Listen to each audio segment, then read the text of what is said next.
an occupied structure, having no license, right, or privilege to do so, with the intent to commit a felony, assault, or theft therein, and while having in his possession a dangerous weapon, a .45 caliber pistol, or while intentionally inflicting a physical injury on one Ruth Patterson.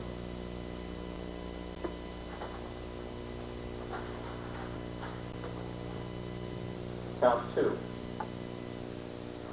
Comes now Gerald N. Patterson, County Attorney of Washington County, State of Iowa, and in the name and by the authority of the State of Iowa, accuses Louis Eugene Anderson III of the crime of first-degree murder, committed as follows. It said Louis Eugene Anderson III, between approximately 11 p.m. on August 21, 1987, and approximately 1:42 p.m. on August 23, 1987, at the Ruth Patterson residence and business office located approximately 8 miles north of Washington, Iowa on Highway 1 in the county of Washington, state of Iowa, in violation of sections 707.1 and 707.2 of the Iowa Criminal Code, did, while acting individually or as an aider and abettor with others, unlawfully, with malice or forethought, kill Ruth Patterson, willfully, deliberately, and with premeditation, or the defendant did, while acting individually or as an aider and abettor with others, unlawfully kill Ruth Patterson while he was participating in the forcible felony of burglary in the first degree or robbery in the first degree. A true information signed G. Partridge, Washington County Attorney, to which charges the defendant has then pleaded as not guilty.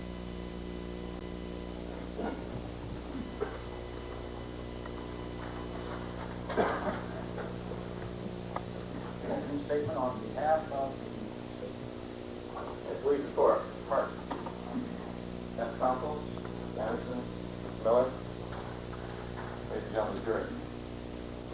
Now at this time we have the opportunity to formally begin the trial. The opening statement is the opportunity each side has to tell you what we think the evidence is going to be, so that when you hear it, you'll be able to put it in some kind of perspective. My opening statement is going to be very short. Much shorter than I originally anticipated.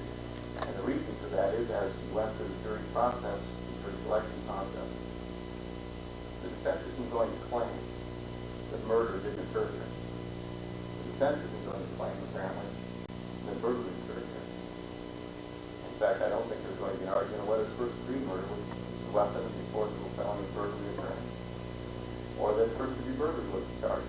We're not here to talk about whether crimes occurred. The only issue left, the only issue for the jury, is going to be whether there's enough evidence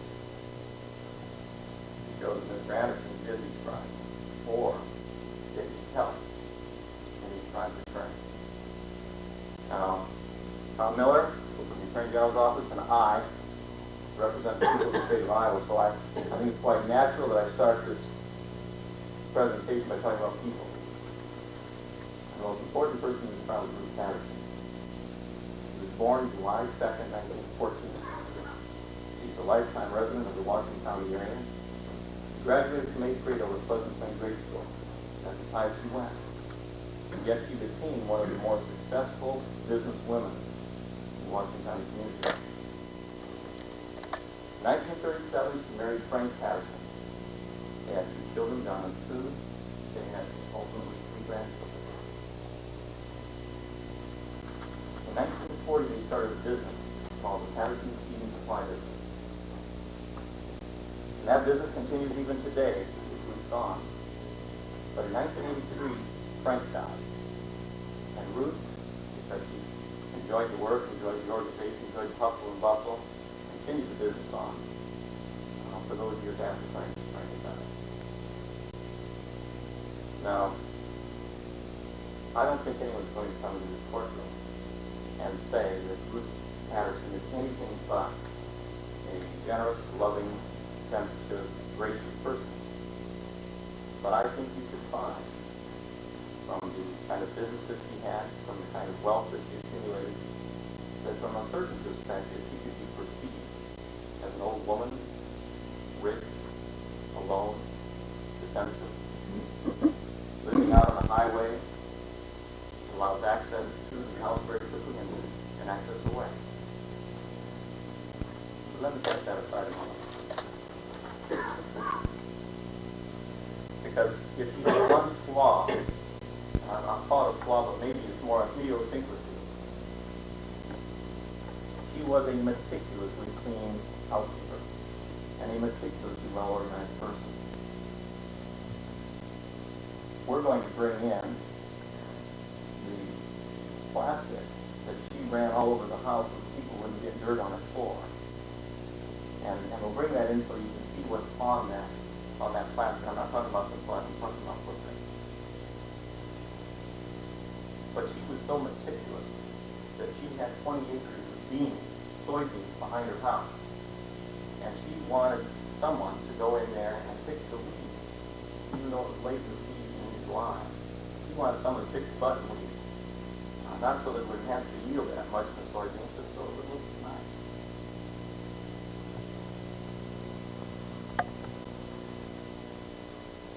She hired him to do that. Let's talk about him. He was 5'10". Looking at him, he looks like he weighs over 200 pounds. Last summer, he didn't weigh that much. The weightlifter, during the summer, he was working out almost every day. He got weight in his home. He was a member of the health club. Would work out there after he got done in the field. He likes to work in the field. Single, 22 years old. He was 21 at the time he worked for Ruth. Lives with his mom and dad at 910 North 6th Avenue. Has an upstairs apartment, or upstairs bedroom. He owns a pair. It's the only pair of shoes that he used.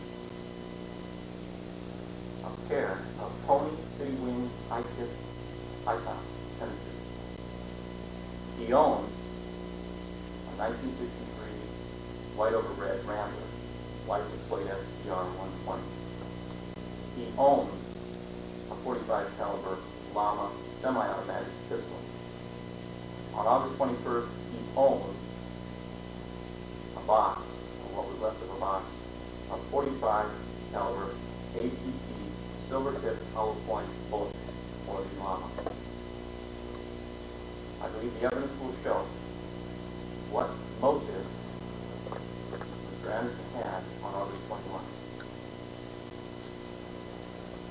I believe the evidence will show what knowledge, what particular knowledge Mr. Patterson had of the back area of Ruth's property, of the office area of Ruth's property, the knowledge he had of Ruth, that she was alone, how old she was, how the business was just slow, even in the off-season. The evidence is going to show on Friday, the last Friday of her life, she deposited $3,000 from the income that had come in just a few days prior. This is in the off-season, not the spring. In the summer. He knew that. And when we talk about where the safe was found, we're going to show, and the evidence will show that he knew about that dirt road. The third person that I want to tell you about is Mark Bosch. Mark Bosch was Ruth Patterson's hired hand. When Frank died, she had to hire more people to help her run the operation. If there's one person who's a hero in this case, it won't be the people at council table, and it won't be the people in uniform. It'll be this simple 20-year-old, 27-year-old, quiet, shy guy who's going to be the most scared person in the court when he testifies. And I'll tell you why he's important in a moment. There's going to be three scenes that I'm going to talk about, and then I want to describe to you before I tell you what I think is going to, what happened, and how we developed the investigation. The first scene is, of course, Ruth Patterson's house. I thought about drawing a diagram, but it's so simple to describe. You just go out 8 miles on Highway 1, like you go into Iowa City, and it's on the west side of the road. That's where the sign sits out in front of the house that says Patterson Feed and Supply. But let me describe this property a little more particularly. This house faces east. You can kind of picture it as being divided into two parts. The south part is where she lives. The living room, the kitchen, the bedroom, guest bedroom, bathroom. The north end of that property, the north end of that building, is a business. And we're going to have a big diagram, scale diagram of what's in that business area because it's sort of divided into two parts also. The first part is the sales room, and the middle part, the part that sits between the sales room and where she lives, is the inner office, where she wrote her checks, where she had her safe. Small safe, 17 inches across, 17 inches deep, and with wheels on it, 20 each side. The second place I want to describe to you the dirt road. If I could draw a line due west from where I'm standing, about 2.5 miles, on northbound dirt road, an area that the engineer has just cleaned the ditch out, so it's an extra deep ditch, an extra clean ditch. On the east side of that ditch is where the safe is found, covered with weeds. The third location is the Fence House, 910 North 6th Avenue, here in town. And I mention that because we do 2 search warrants on that house. Before I tell you what happened, I want you to understand certain practices that police do in certain cases. And the first practice in a major investigation is we should do this in every case, but in the major cases it's done a little more thoroughly. We process the crime scene. And what that means here, we bring in specialists who go about and really just do 3 things. They make observations, and where they make observations, they take pictures. They take measurements so that I can come into court and make diagrams, or so that they can testify about dimensions and positions. And they gather evidence. They gather evidence. Because that evidence that they gather is ultimately going to be taken to a crime laboratory for analysis. And that becomes very important in this case. When the major case is a homicide, the body of the person who is the victim is taken to a specialist, a forensic pathologist, a person with many years of education, and in this case, many autopsies of experience. Tom Bennett, the state medical examiner, came in specially from Des Moines to Mercy Hospital to do this examination on Ruth Patterson. He'll testify this afternoon. The third thing I want you to understand is what happens at the crime lab. And if I explain one general principle, I think it'll help you put what's going to be the testimony probably on Monday into some perspective. The principles of the crime laboratory are that you take something that is found at a crime scene that is unknown. You pick up a print from the door. We don't know whose print it is. You might think just when we find a print, suddenly we found the case. We don't. You have to take that unknown and compare it to unknown. If everybody, just let me make a point also about footwear, because we're going to have footwear here where we have a footprint. And we need to find out who do we compare it with. You have to find a known. Just a note on footwear. If everybody were issued, this is an example that someone gave once. If someone were issued, if everyone here were issued the same size, same brand, same model shoe, and you wore it for a year, all of you wore it for a year. In a year, if you wore it outside and all the other places, it would be just as unique as your fingerprint. Because nobody's going the same places, walking over the same cinders, the same rocks, mixing it on the same glass as you are. We're going to talk about paint. Finding paint here, which is unknown, and comparing it to something that we know is known and connected to it. I'll take just a minute to explain about the bullets, and then I'm ready to start talking about what developed in this case. Bullets are a little different. Bullet has 3 parts: casing, slug, lead center, and a jacket, like I'm wearing a jacket. What you're really looking for when you find a bullet at a scene is you're looking for the gun that fired the bullet. Now, so you can't find a gun at a scene and say, well, I wonder if this compares to this gun. What you're doing, you take a bullet, an unknown bullet, at the scene. And once you find a gun, and could have done it, then you test fire that gun into water or into cotton or other some fabric which doesn't disturb the bullet. And you compare casing and casing. jacket, and jacket under what's called a comparison microscope. And each gun makes a unique mark on the bullet. And as the bullet goes out of the barrel, it goes through that rifling process and kind of swirls and leaves marks on the jacket of the bullet. And that firing pin and the compressions inside the chamber of that gun puts a unique mark on that casing. I believe the others going to show that casing in this case and the jacket, a very important jacket. The date I'm going to concentrate on as I talk to you today and have the witnesses testify will be Friday, August 21st, 1987. Friday, August 21st, 1987. Now, sometimes the weather is important in a case. You want to know what the weather's like. Well, I think the testimony, if it comes out, and I may have a farmer who come on the stand and testify about that day because they were farming. I could call a golfer and testify that it's the perfect day for golf. The farmer would testify it's the perfect day for farming. It was a delightful day. It wasn't a delightful day for that.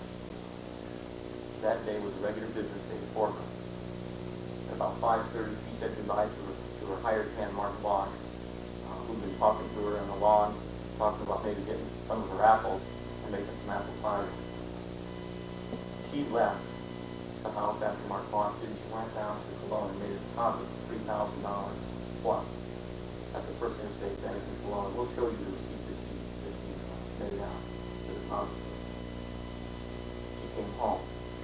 At 10:15, she got the last phone call in her life from her sister. The first person to testify in the case will testify in just a few minutes. American Indian. Ruth had her back going at the time, but they continued to talk anyway. Talking until 11 p.m. 11 p.m. Ruth went and took her back. Laid her clothes out for the morning.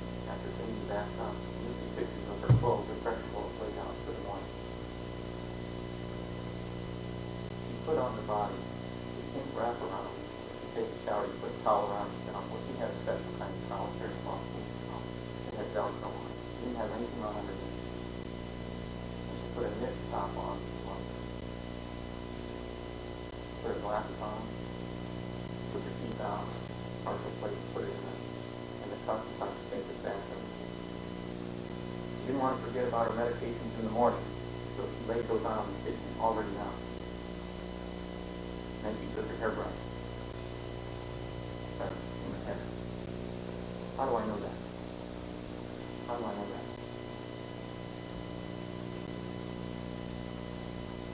Because when you find her, that's the north door. This wall is the north wall. That's north. The door sits in this position.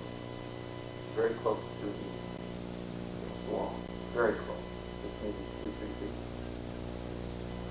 We find her hairbrush in the corner. We find her glasses under the chair. We find her reaching, maybe in from the north door. She's wearing a pink wraparound, pulled up over her, so her bottom is exposed, and she's wearing a knit nice.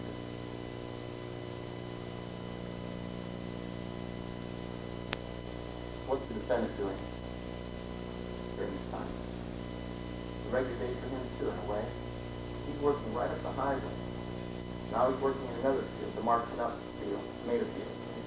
He's sorting tomatoes for marking up.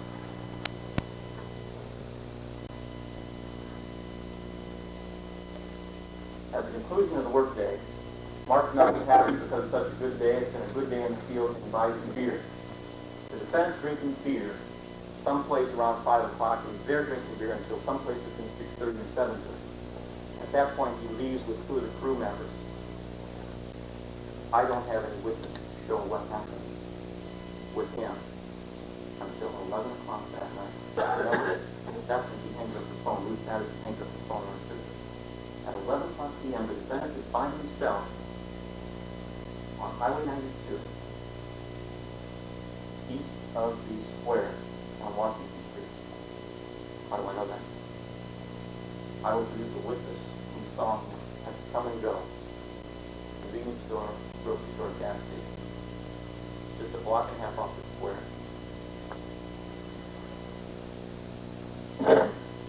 There are no eyewitnesses for what happened to the defendant from the state's perspective between 11 o'clock and 1. At 1 o'clock, or thereabouts, an unusual thing happened. The evidence will show that the local police and members of the Division of Criminal Investigation were watching a house in Washington, right on Highway 92, 4 blocks off the square. They were watching a house. Part of their assignment that day was to keep the activities of a certain person under surveillance. While they're sitting there, this white over red Rambler keeps going by. And finally they think, what's going on?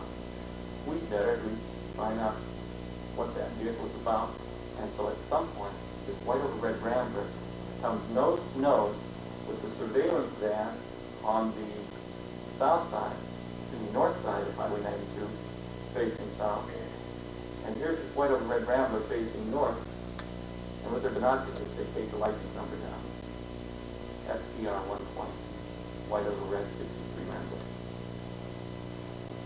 His Rambler.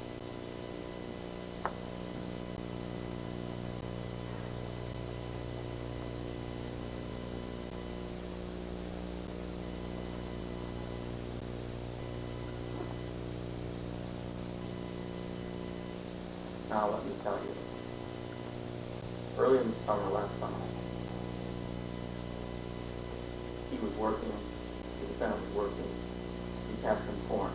He had some young kids working for him, 4 or 5 years younger than him. They had an older man there to drive the bus. The reason I mentioned that he was passing early in the summer is, on August 21st, he still owes people from that early summer experience. He still owed them money. In fact, one of them, the older man, will testify, confronted Mr. Anderson about the money that he owed him. And Mr. Anderson said, I'll get you the money. And you know what day he told him he gave him the money? August 21st. Now let me skip from that early summer experience to July. There's 4 dates in July that are significant. The first is July 2nd. July 2nd is Patterson's birthday. He turned 73. 1974, he turned 73. 1987, 1914, 73. 8 days later, the defendant buys the gun, the 45 caliber Lama. He also buys a box of 45 caliber ACP silver tip hollow point ammunition. 6 days later, he starts working for Ruth Patterson. Shows up Patterson Farm. It's anticipated, and Mark Barker testified, it's anticipated the job will last 3 days. Walk through the beams with the number of people who got working. 3 days goes by, it's not done. 6 days goes by, not done. 8 days, not done. 10 days, not done. On the 12th day, Ruth Patterson writes a check to this man. Writes a check. It's down in her office, writes a check. Pays him for what he's done, and he's gone. The job was never done. By the time the 12th day rolled around, the weeds were in seed, there was no point in picking them. August 21st. I told you what Ruth did, what happened. I told you what the defendant did. Now let's go step by step in the investigation. August 23rd, 1:30 in the afternoon, Ruth's body is discovered. A call goes in. You'll hear the tape recording of the call. It's from her son. Call comes in. Dispatcher sends an ambulance. Second person there, there's a little girl with the son. But the second adult person, Susie Ruth, is the ambulance driver, Carl Jones. He secures the scene. Nobody enters that scene.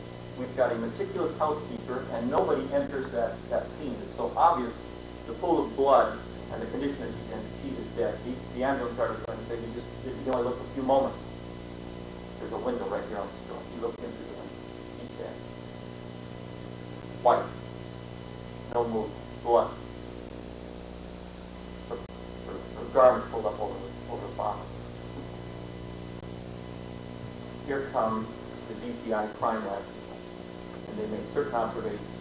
They observe a light on. There's a light switch right here beside the north door. They observed a light on. the north end of the building. They observed tire tracks to the rear of the house. And as you're thinking about her house, you've got the sales room, you've got the inner office where the safe is at, and then you've got a back door. And those tire tracks go to the back door. And what's inside on the landing inside the back door? Deep, heavy scuff marks. Because there's something heavy has been moved out the back door. They then enter the scene. And from a distance, they can see Ruth lying there with the pink garment and her top outfit on. And one of the first things they notice as they look at her, at the angle that I'm looking at her, is a little teeny spring sitting on the floor. And you'll see photographs of that spring from this distance, and you'll recognize it because there's a blue ruler next to it, so you can kind of have a perspective. But it's like the spring that you get out of an old ballpoint pen, you know, the kind that you push on a little one. Except it's a little bit, it's got plungers at both ends. And they get a little closer,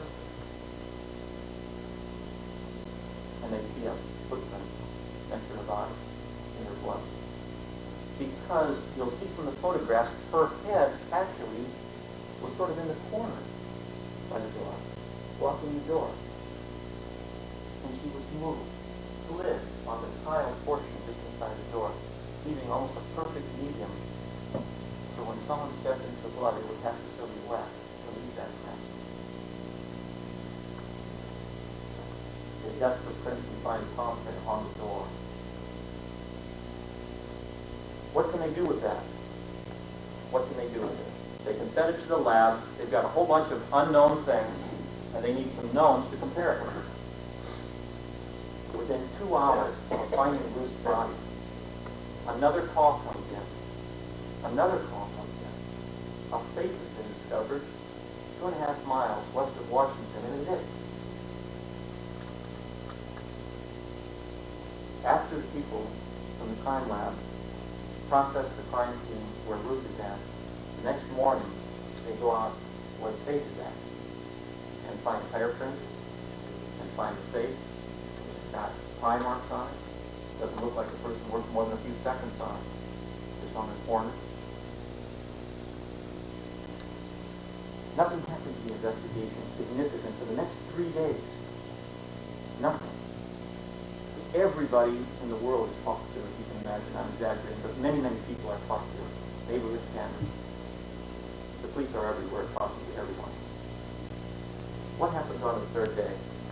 Mark Boggs has hired a guy named Eric White to come in and clean up the room. And Mark doesn't want to go in the room because of all the blood. His body, of course, is being taken to the emergency hospital.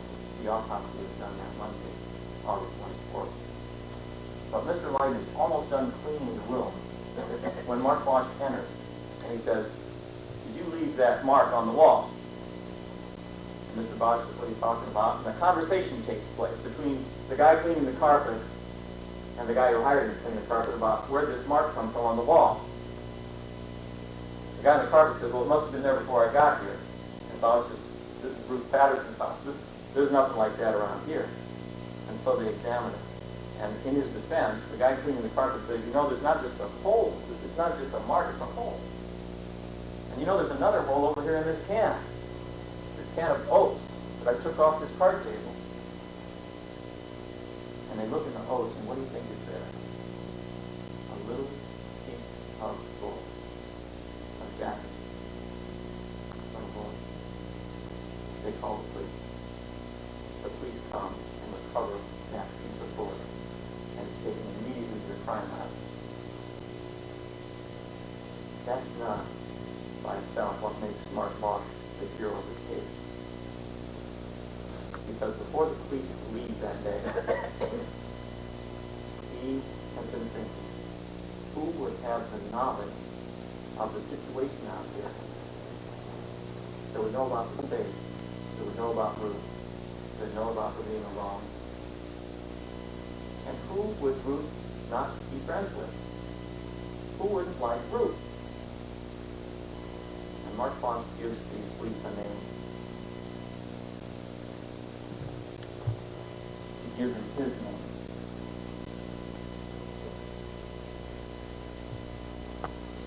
goes to the phone book, Mark Watch says, and he looks up. Ruth, Eugene, address his phone number, give it to the police. And things happen very swiftly now. Because the crime lab comes back and says, you know that shoe print? We think you're looking for a pony tennis shoe. And that piece of metal, you're looking for someone who's got a .45 caliber silver tip hollow point bullet. And from those marks on the outside of that jacket, we think you're looking for a llama. And that little spring comes from the thumb safety of a llama.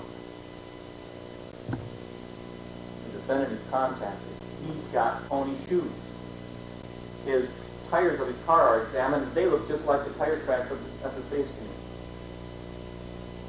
The gun shop in Crawfordsville, a guy named Alan Molander will testify here, is contacted. And he says, you know, on July 10th, I've got the receipt right here. I've got the federal gun permit form right here. And it shows he bought, Mr. Anderson bought a llama, and he bought some silver tip hollow point. 11:30 at night. This judge is working over in his office. 11:30 at night, August 27th. The case agent from the DCI and I go to Judge Baker's chamber. Ron Mauer obtains a search warrant for the judge to go to the defendant's house, where is found the .45 caliber llama on the bureau in his bedroom, and his shoes, which are in the kitchen, on a rug with everybody else's shoes in the house. Apparently they practice taking everyone's shoes off and leaving them there. The tires of his car are taken, the gun is taken, and the shoes are taken. You go to the laboratory. The testimony will be that the laboratory establishes those shoes that bloody prints. The prints you'll see on the runner that are consistent with these shoes, but the one next to the body is his.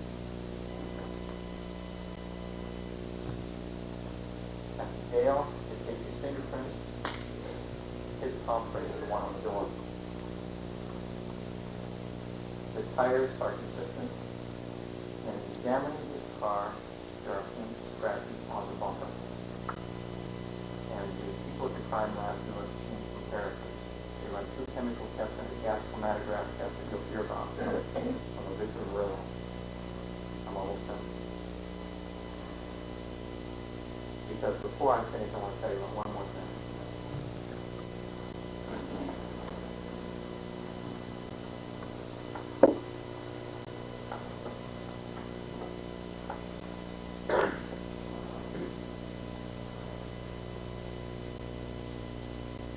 That's at least 3 times the size that the item will actually be. I didn't tell you yet that when Ruth Patterson was found, her throat was slit, the back of her neck was slit, and she was stabbed. This was not a professional job. She was stabbed. The thing that the autopsy demonstrated, though, is that the blow to her face was so severe that it crushed her skull. Did it like this, it crushed the bone.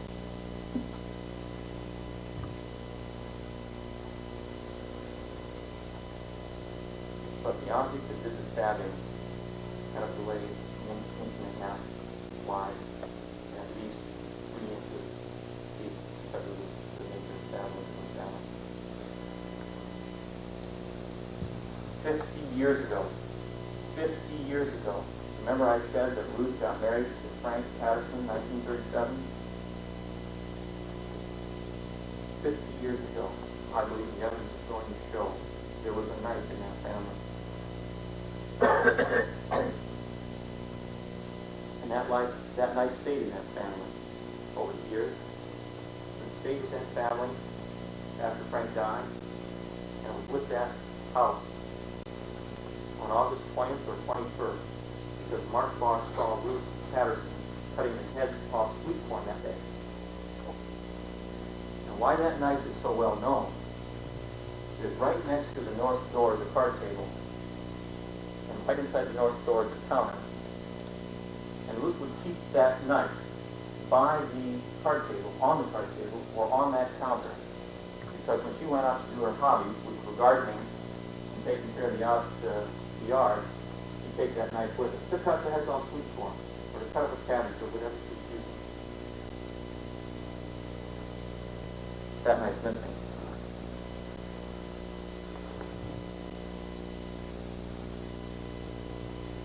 We did two search warrants, remember? First one was used the tire, the items off the car, the gun, shoes. The second search warrant, we only went back to one thing. In that house, on the second floor, in his bedroom, in the corner, in his locker, in the bottom of that locker, underneath a number of other things,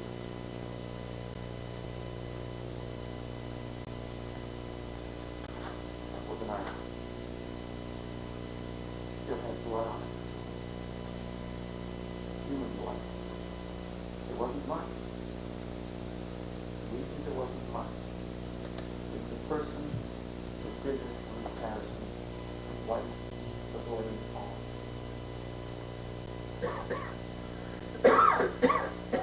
Lifted up her covering on her bottom and took the knife and wiped it off and left it infection right on the garment inside.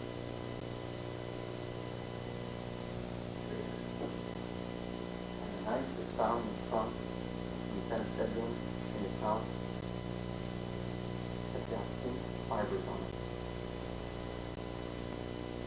I believe the others are going to show that scientifically that's not significant. Scientifically it's not significant because there are pink garments, pink fabrics all over the place in the world.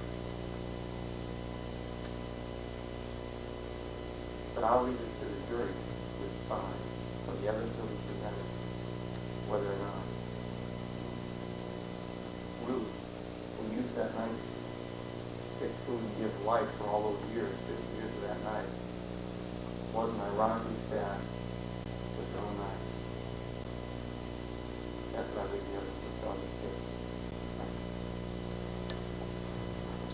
Opening statement on behalf of the defendant or the president elect to reserve the state's evidence. Defendant.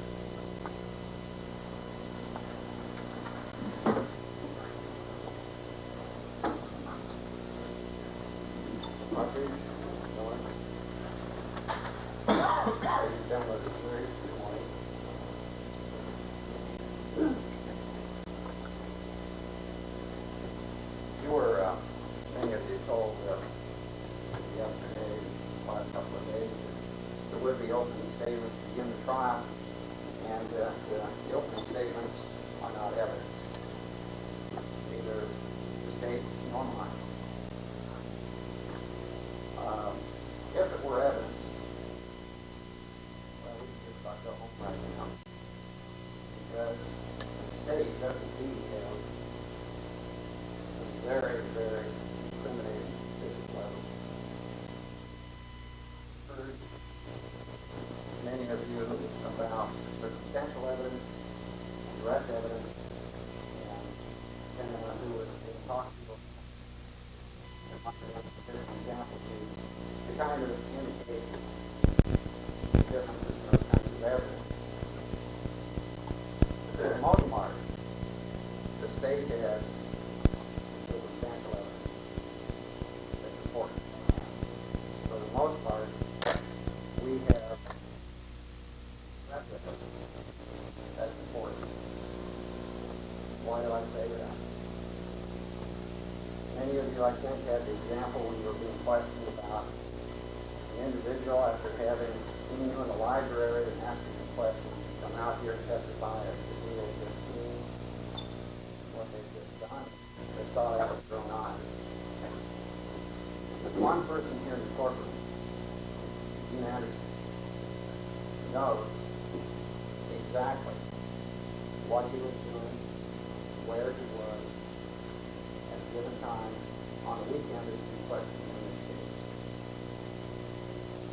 Towards the end of the trial, tell all of it. You're going to hear his side of it. And until you hear that, I hope that you can keep your mind open. Because if you don't, you might as well go home.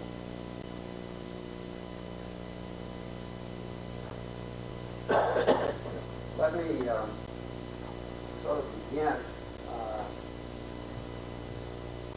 by telling you a little about Eugene and his family, circumstances for him this past summer. Eugene is a young man of now age 22. He's been virtually a lifelong resident of Washington, as have his family members. Eugene's father has the same name, just about. His father is Ruth, Eugene Anderson, II, and our client is Ruth, Eugene Anderson, III.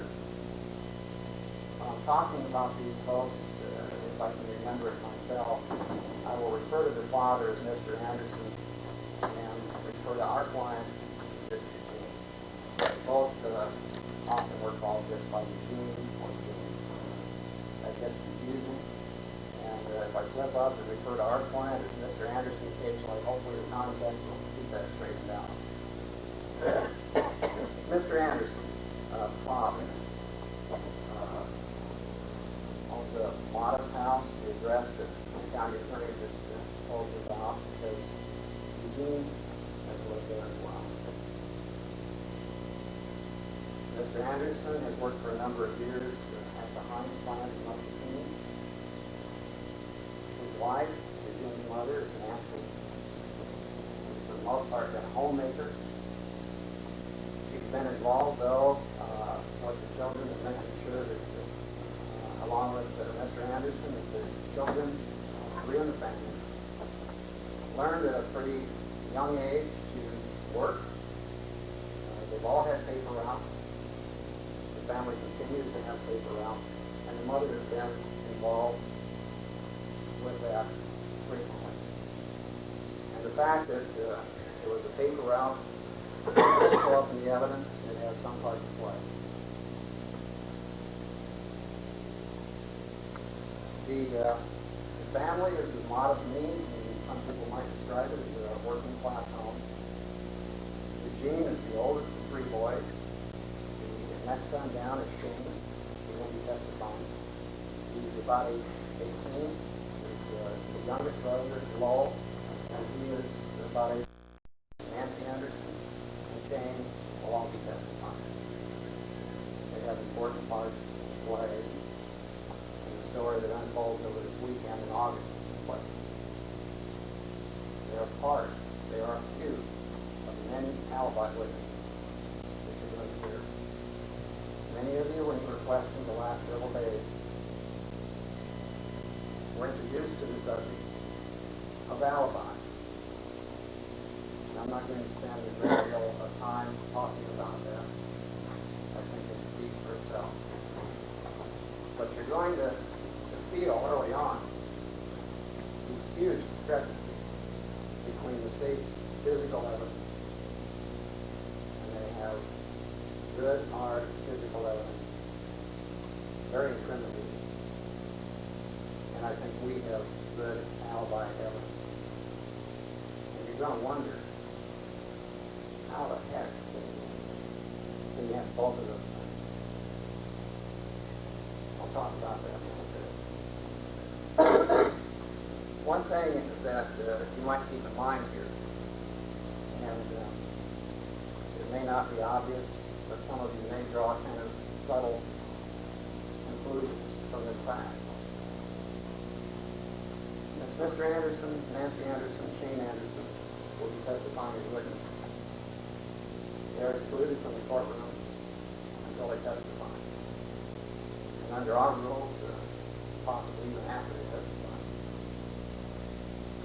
The same kind of rules will apply to some people in the Patterson family or who would like to be here. Mary Eugene, Don Patterson, people like that.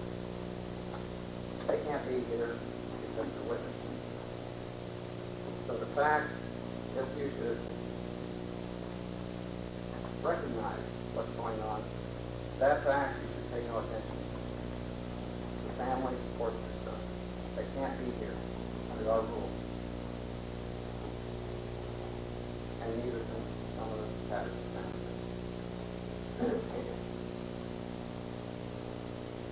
You should know that in the Anderson family, they've had some difficulties with educational subjects. Mr. Anderson left school before graduation, as did Nancy Anderson. And Eugene left after the 11th grade. They just were not successful in school. But they have all worked. For the most part, right up from teen years, they've been working. And, as you might expect, Eugene, last summer, and for years before, but particularly last summer, was working on manual things with his hands. He likes to do that. He did a lot of field work last summer. He worked the Patterson. He worked in the tomato field. Many of you may be familiar with the enough run and the people by the name of Methoders also have that same area. Along with quite a few other people, hard, hot work. But Eugene liked that kind of work. He did it. And for the most part, they're working every day, including the weekend in question. Friday, Saturday, Sunday.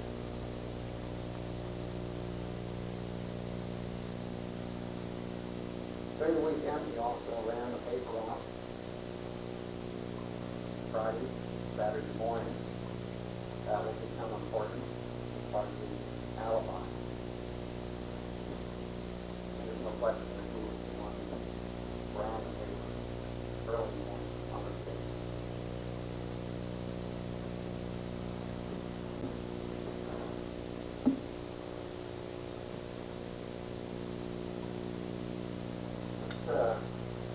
Speak for a minute about some of the physical evidence. Much of it was addressed by the county attorney. There may be some other items of physical evidence that also come before you that are also very important. I'm sure there are. I sort of look at these items of physical evidence as artifacts of the investigation. You might have an archaeologist go out to a gig, come back with pottery, rock, things like that. And they bring those things back to examine them, or maybe have experts examine them, and they try to draw conclusions. I've done in a lot of areas in our country, various fields. And it's much the same way that the Division of Criminal Investigation operates in a case such as this. And they are well qualified to do that. Some of the artifacts in this case, there isn't much question about their significance. Other things are more significant or less significant. As far as the weight that's placed on any of this evidence, whether it's physical artifacts or whether it's testimony or other kind of exhibits, that's of course up to you and the pen. Let me just kind of present this idea to you. I tend to speak best in analogy. I tend to look at a trial and the case that it is, seem like a puzzle. Jigsaw puzzle. I think the opening statement is very much like the picture on the puzzle box. That's what we're just finishing up here. We're trying to, each of us, draw this picture so that you will have some idea of these little bits and pieces of evidence, like puzzle pieces, as they come before you, you'll have some idea how to fit together. You can imagine how some, maybe some of you still work on puzzles in the television age, but you can imagine how difficult it would be to put a physical puzzle together if you didn't have a picture on the box. Many of them are talking about these illustrations. In this case, neither the state nor us, neither of us, can give you the whole picture together. We're each going to give you as much as we can. And what I want you to keep in mind is these pieces. You understand it's not like folks typically do it, dump the whole box out and you get to sort them out for color and shape. We have to give it to you one piece at a time. And so it's important for you to kind of suspend your judgment. Keep that door open. Don't close your mind. Because there's more pieces coming all the time. And some of them are very obvious. Things like a gun, a safe, a knife. Other things are more subtle. The testimony you're going to hear, what people are really saying, how sure they are about physical evidence or everything, what conclusions they really drew. Remember, the alibi witnesses will be coming. The state gets to present their whole case first, and then it's up to us. Very important, I think, to keep an open mind because there's going to be a whole lot more people coming. And if you start to assemble those things as you get them before the end of the case, you are going to get it botched up. You are going to be pieces that you have to force. You're going to end up, I think, with a very inaccurate picture. So it's important to kind of suspend your judgment. It's okay to get these pieces, to turn them around, look at the colors and the textures and the shapes. But please don't start putting them together.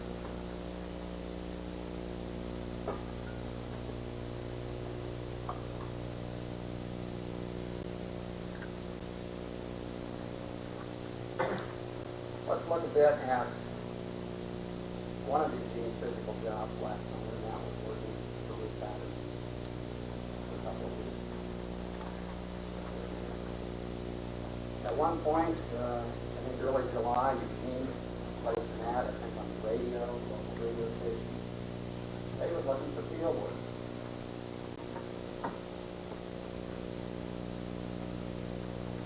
And he got a call.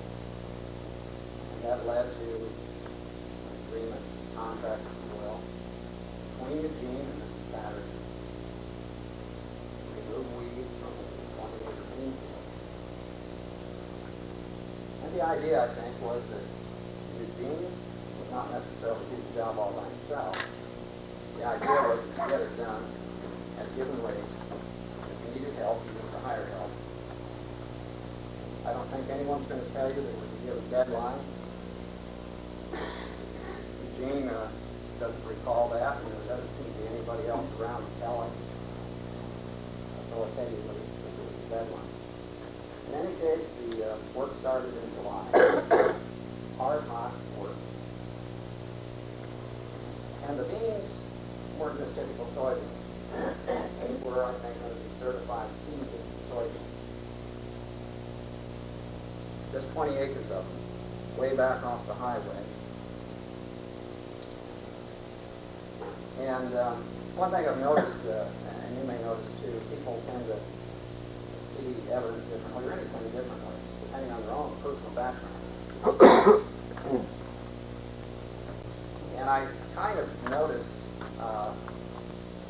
that probably a difference between Mr. Partridge and myself is our personal background and how we would look at this same kind of evidence about what we did. I grew up on a farm, and I would gather that Mr. Partridge not, because he seemed to play place a great deal of interest in the fact that Ruth Patterson, admittedly a clean, meticulous housekeeper, was interested in getting weeds out of her beans to make it look good. In my experience, feeling, I think that Mrs. Patterson, among other very excellent qualities, was frugal. She wasn't going to pay to make her beans clear back off the highway, get the weeds out of those to make it look good. I believe one of the witnesses you will hear for mostly other purposes, but knows what he's talking about with stuff being that he's raising his certified beans and sending off it. He's been interested himself in cleaning weeds out of similar beans and doesn't do it to make it look good, even though the whole place looks like something wrong. He does it because they send an inspector around sometime in the summer, and they kind of walk through those beans, write a report, and have any weeds in them. They're not certified. They're not certified, working nearly as much as they are. Certified for the field.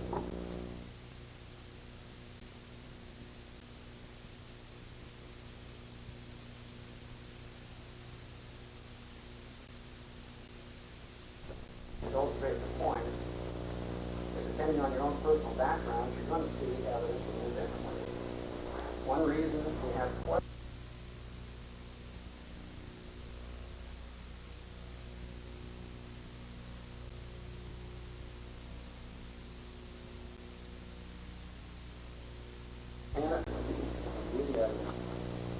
Come up with your own conclusions and what to do then.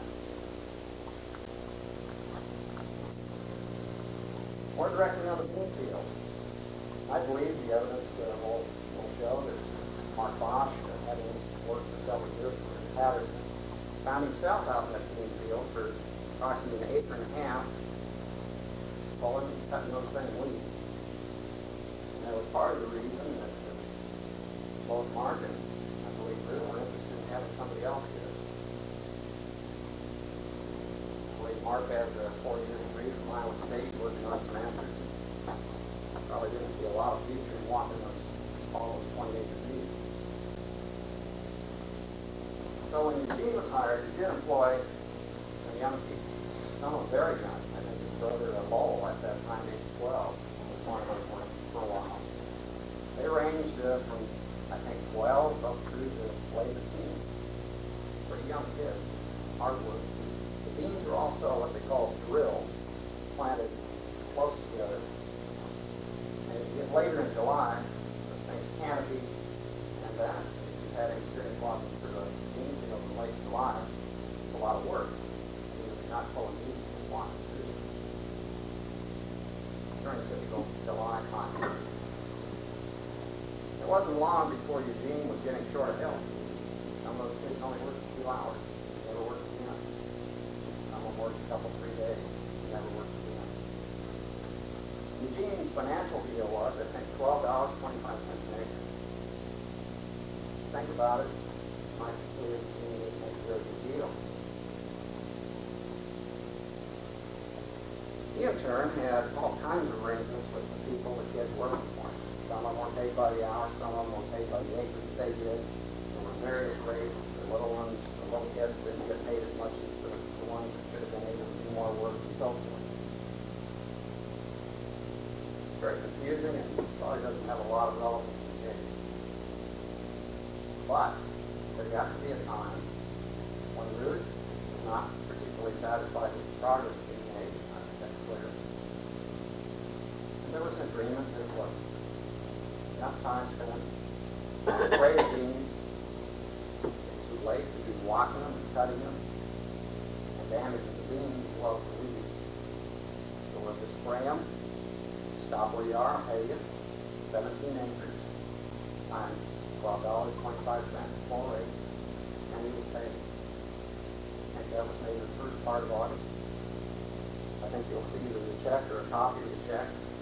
Whatever the date is on that check. The last time Eugene Anderson ever saw Ruth Patterson. last time. Or had any contact with him. Phone, letter, anything. He wasn't on the place after that day. Up until that point, he'd been out there maybe almost daily for a couple of weeks. He was expected to run this whole cruise, so he did have a lot of contact with Ruth. He will tell you it was very good. Thought very much of her. Felt, even though he didn't finish, felt that he'd done a good job, and that Ruth thought he'd done a good job, and what he'd done. Disappointed he hadn't quite finished. But he got fully paid. He wasn't done. Eugene will testify there wasn't any argument. In fact, even 2 days or a week or so later, although Eugene didn't see Ruth after being paid, visit with Mark Bosch, no indication he'd been fired, criticized. In fact, Eugene asked Mark if there were any more work to do this year, like to do it. Keep him in mind for next year. Did Mark respond that work was unsatisfactory? Forget it. No. As far as Eugene knew, he had done a good job. Maybe he made a poor deal money-wise for himself. Did a lot of work for $12.25 an acre. Had to pay out a lot of that to people who worked for him. As far as he knew, everything was fine. Where's this concept of being fired come from? Well, I think Mark Bosch will testify. I believe he's the only one that will testify about this. He won't say that he was standing there when he heard the fire. I think he will maybe testify to the fact that Ruth was a little upset towards the end of this job when the 17-acre part was done. I think Mark has drawn some conclusions. We'll leave it up to you to determine whether or not that was justified. We'll leave it up to you to determine whether out of that contract there was some kind of motive that developed or hostility.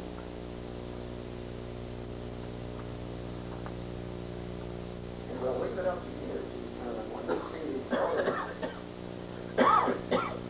hear and see the condition respond. And as you all got a hint of when you were doing questions, what would like to do? No question. Murdered. Brutally, horribly, terribly, cruelly by someone or some persons who were eager to death with something like a fight, some like margin, crushed his skull, and then stabbed her. Dr. Bennett will tell you how many times, afterwards, where, how deep, and numbers of times. Look at it, they're going to cause death before what the beating. Stab wounds number at least 14. We'll leave it up to you to determine what would be in the mind of someone who someone who has just finished 17 acres, so is that concerned about 3 more, being paid $12.25 an acre? $6 or $7 that they missed out on? They didn't get the pleasure of walking in the beginning and early August?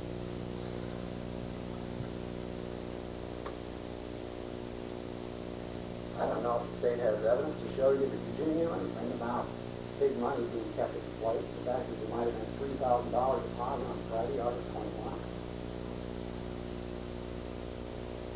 There is, it's surprised me. Someone might jump to that conclusion. So I have to ask Eugene about that one. Eugene was in the house frequently. He and maybe some others that were brought in here to testify on this. Eugene was in there. They were in there to get popped frequently. They were quite often in just the sales room where the refrigerator was and where the pop was. In Eugene's case, he talked to Ruth and other places in the house.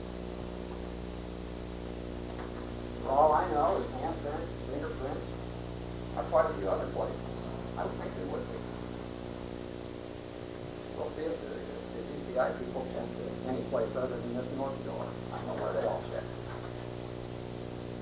But that's certainly going to come into play. And it doesn't surprise me a bit that the fourth housekeeper, not Ruth, was, that she might have missed an area on this north door. It continued for weeks, a couple of weeks maybe, to have a palm print. I don't think that's surprising. In terms of the gruesomeness of this crime, we don't want to keep bringing this up, and certainly not just to get you folks stirred up with the world being out from the sand. But it will give you some idea, I think, about the intent of the person involved in this crime. And you're going to have to make a determination about whether Eugene, as you will come to know him, 22-year-old with a spotless record with the police, having caused no problem, particularly for his parents, friends, neighbors, whether he could have done such a thing. Could have been involved in anything like that. You've been given kind of choices here as to crimes. It's alleged that Eugene either did this stuff all by himself, or that he was part of whatever happened out of it that resulted in his death. You have that choice. When Eugene is on the stand, I guess you will have to determine whether he really, under the circumstances, is going to protect somebody else. He's going to tell us who he was with or who was part of this.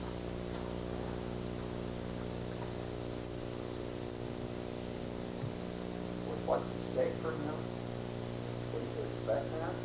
If he was with somebody. There are problems with the idea that he was an aider and abettor. Also going to be some problems with the idea that he did this by himself. There were a lot of things going on that would point to the fact that there was more than one person involved in this crime. I think that will be obvious in the trial. So it's hard to have it both ways, and yet, of course, there's a third choice. That choice being Eugene had nothing to do with it. He's innocent. And as you know from being questioned, at this point, throughout the trial, we start putting that puzzle together from all the pieces. We presume this.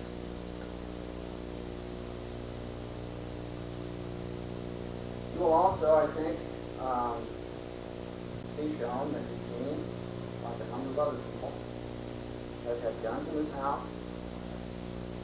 Long before he was old enough to know anything about guns, his father did. It's just one of the family hobbies.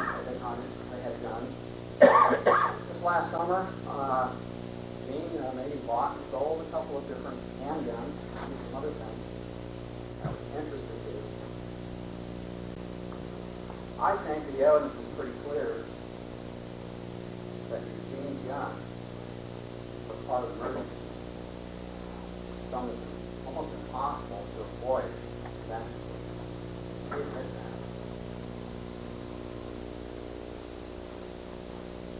I don't know that it's so impossible to be talking about the footprint in blood. You'll have to determine when an expert comes in here from the morning to tell you how they arrived at whatever conclusion they're going to have. I don't know about the knife. When you see the knife, and it's not going to be dripping with blood, by the way, I don't know that you're going to be able to tell that there's blood. I think this is the kind of test might be obsolete that the DCI can determine that there's blood on the knife. But I think you will see that the knife is not that neat. We're not talking about handprints on the knife or anything like that. We're talking about a knife that may be changed a little bit from when the DCI got it, just from having examined the knife. I don't know. But you're going to see a knife that many, many, many people in this state at least, I presume in the whole country that they have farming going on, many people have knives very, very, very similar to that knife. Your typical old-fashioned butcher knife that you can see and purchase if you want at many, many flea market auctions for almost nothing. Often thrown in with a box of other stuff, and you end up with something like this knife or an old screwdriver or something like that. You can determine how unique that knife is and how sure a person would really be that that particular knife was the very one that Ruth Patterson was known to have, among all the other knives that she had. This knife, by the way, was apparently towards that weekend on the card table. And I think that's the same card table on which there are several cans of seeds. I think they're used for sampling, testing, whatever. One of those cans was the one that Mr. Partridge told me about, had a hole in it on the 45 bullet going through it apparently. Left its jacket.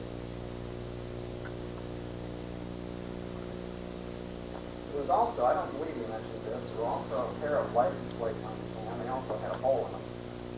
Apparently the license plate, new Iowa blue colored license plate sitting on the can, were there having been purchased recently for one of John Patterson's cars, his son's, one of his cars. That had a hole in it, as did the can, and then the travel of the bullet apparently was down into the wall at a very, very odd angle for someone having been interested in killing Ruth.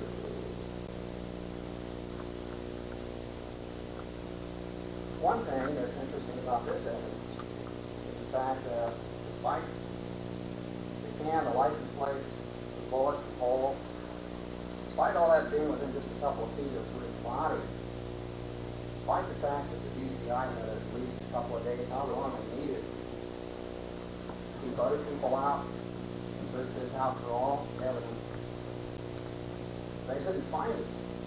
They didn't find the can with the hole, the plates with the hole in the wall, the bullet, the jacket. None of that. They found the spring. They did find the spring themselves. But between Mr. Lyden and Mark Bosch, those are the guys that found this other evidence. I point this out just to indicate to you something that the investigators in this case I'm sure already know themselves. That they are human. They miss things. They make mistakes. Evidence of that too. The fact that they missed that after 2 days, a few feet from the body. Particularly when they get a spring that's concluded to be from a gun. Also interesting about this is the fact that the person with the gun, whoever that is, didn't shoot Ruth. Not a bullet in her body. The doctor will, I think, testify that she didn't find any particular powder burns. Anything to indicate the gun was even fired close to her. She was bludgeoned and stabbed. You can picture one assailant having something that's like a pipe, and something like a knife, and something like a gun. You almost need 3 arms, 3 hands. And one conclusion you can draw from this is a lot of this is going on just very much ministry. Hard to believe that just one person was involved. There's a safe. I guess we'll find out if one person can throw that safe around or not. Manage to push it into a car trunk. Manage to get it back out of the trunk. Regardless of what you conclude about that safe, whether one person could have done it or it would have taken more, regardless, think about these weapons used, and who in their right mind having a gun is going to sit there and stab a woman 14 times, and you're going to see blood. Blood would have gotten on the person that did that. Not your typical sane killer with a gun himself all bloody in a situation like this. It's going to tell you something about motive. It's going to tell you something about how many people were there. Despite the fact that we have one person identified by a palm print, one person identified by a shoe print. It doesn't tell you who was holding the gun. It doesn't tell you who was in the shoe. We admit that it's Eugene's palm print. We're just telling you the weakness it came from the many times he was in the house when he wasn't in the The expert's going to testify he can't tell you different. They don't know what those prints are put down with. It doesn't tell them anything about time. There's going to be evidence that Eugene was a loner. True. That he had a hard time making friends, real friends. One thing about Eugene is he probably had somewhat poor judgment about the people he hangs around with. You're going to see some variety of other folks that knew that were with him that weekend.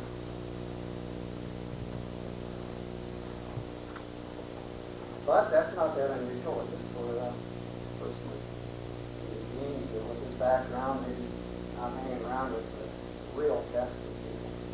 You're going to find out, though, that Eugene wasn't really even a friend of theirs in any respect. Not really. Eugene was good for a quick loan because Eugene worked a lot and had money. He also found himself handing out a lot of free beer. And for the most part, the people that were around Eugene used him. Many of those people would have known Eugene's habits. Would have known about the car he had, which, by the way, I think he had for a period of time over the summer, but it wasn't working very well. It had been overhauled until the Wednesday before this weekend when he got it back from relatives who fixed it. So for the times in question, Eugene had this red and white Rambler just a few days before the killing occurred. And he had a lot of things in the car that weekend, which I think you should find interesting. During the weekend, he had his shoes in the car, a gun in the car, actually another gun too, a 22. But he had the 45 Lama. He had the ammunition for both guns. Had the knife in the car. They'll tell you what was Ruth's knife. Very common knife. His mom had that knife in the basement, and he had that in the car for other purposes, cutting rags, things like that. What else do you have in the car? The dummy left the keys in the car. Frequently. Couldn't have been easier for somebody who knew Eugene very much at all. You can judge for yourself, maybe some of the people that you see in this trial. Eugene was hanging around with that weekend, whether they might have had an opportunity, a motive, knowledge, both Eugene and from Patterson. You can determine that yourself. What I'm trying to tell you, and I'll reach back to this puzzle analogy, you're going to have pieces of this puzzle that come in that are going to be very attractive to you to solve them. You're going to have this gun and the safe and the knife, prints, and golly, it's going to be easy, too easy to forget what the duty is. Start putting those pieces together. Close your ears, anything else. Close your mind. Do that. Do that.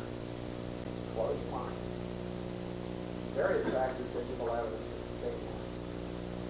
But in terms of pieces of the puzzle, I think you're going to find some of them that fit together in their own way, but they don't paint a picture of who killed Ruth Patterson. And they definitely don't seem to fit with this jarring evidence what you're going to learn about Eugene. What you see about him is personality. What he could have done, what you're going to see in those pictures.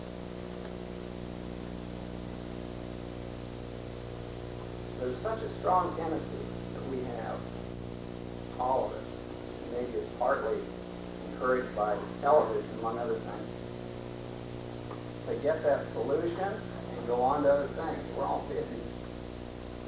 And even when it's time for important decisions to be made, want to get that solution. In terms of a half-hour or 1-hour TV program, you see it all the time. All the time. Programs have trouble selling advertising and paying for themselves, and the ones like maybe a 3-part series. And doggone it, they tend to be unsatisfying because even when it's very interesting, unless you got your tape machine going or something, you see all the first hour or 2 or so in the first episode, and you miss some in the second. It's very frustrating to miss the last half hour of the last episode. 3-part series. Very frustrating. That's what you're going to have in this case, folks. You're going to have to deal with a lack of evidence that neither the state nor us can supply you with. And some of you are asking me to be in question about the fact that you thought maybe the duty of the jury was to be truth finders. To some extent, you're correct. But you're not going to have enough evidence to find the truth. You're going to have to make a judgment. There's a difference. There's a difference. No matter which way you come out in your judgment after this case, none of us is going to know whether you got the truth or not. You won't, we won't. I think one person will, Eugene will. But the rest of us are going to have this unsolved case. As much evidence as we can get to you to do your job, but it's not going to be enough for you to actually know ever that you made exactly, precisely the right decision. That heavy burden. I'm glad it's good, but not knowing. I know you shouldn't carry that burden. I know you can be responsible. Keep an open mind, get all the evidence that both sides can give you, weigh those pieces of evidence and make a judgment. You don't have to find the truth. I think that's going to be impossible for you. Make a responsible, serious judgment in this case. You've all done a very good job. Thank you.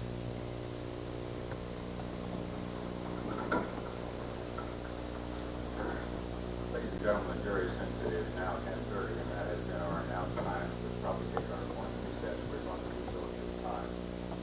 Remember the admonition was done very carefully. You know, it was last night. We'll recall those things, not to repeat them now. So we'll have some repeat of them a little later on during the day for you, before you see them.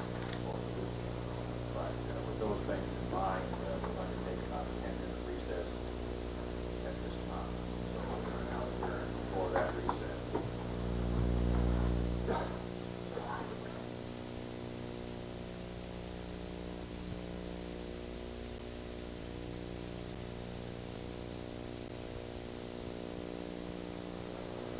Forget it.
Those of you who have determined that you would take notes now, the first hand has I would do that as a facility was passing on the guidelines of the FDA. So if you do not desire to take them, just indicate you don't talk about it.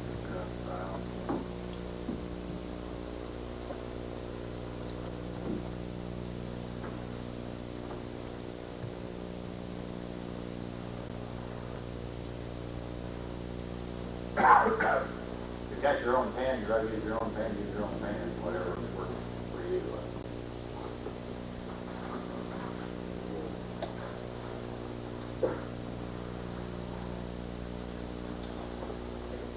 Hey, I call this birthday. Your Honor, the very first witness will be Mary Eugene.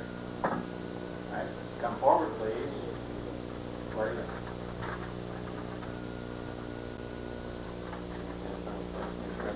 Raise your right hand. You solemnly swear or affirm that the evidence which you will now give in this matter will be the truth, the whole truth, and nothing but the truth. So help you God. Thank you. Have a chair.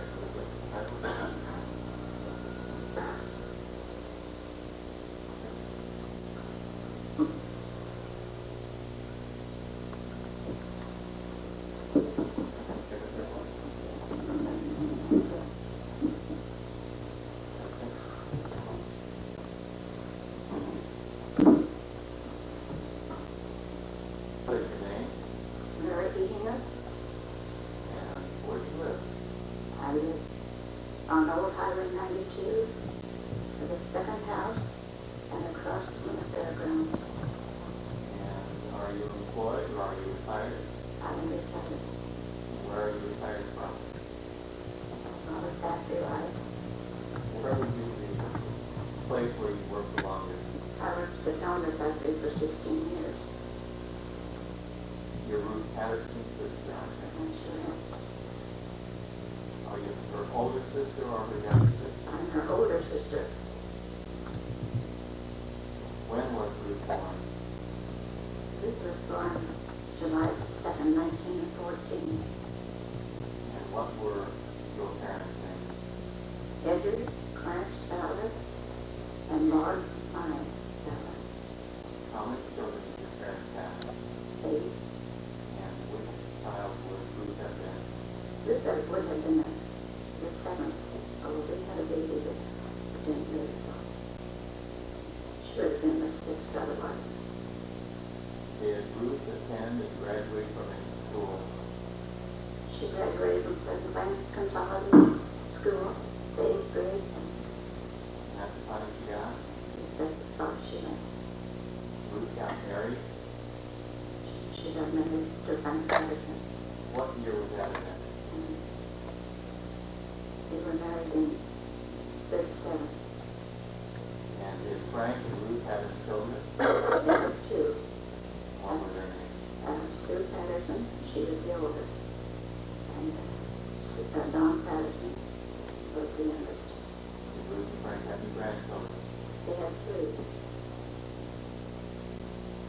The two of them, Frank and Ruth, began a business. Is that true?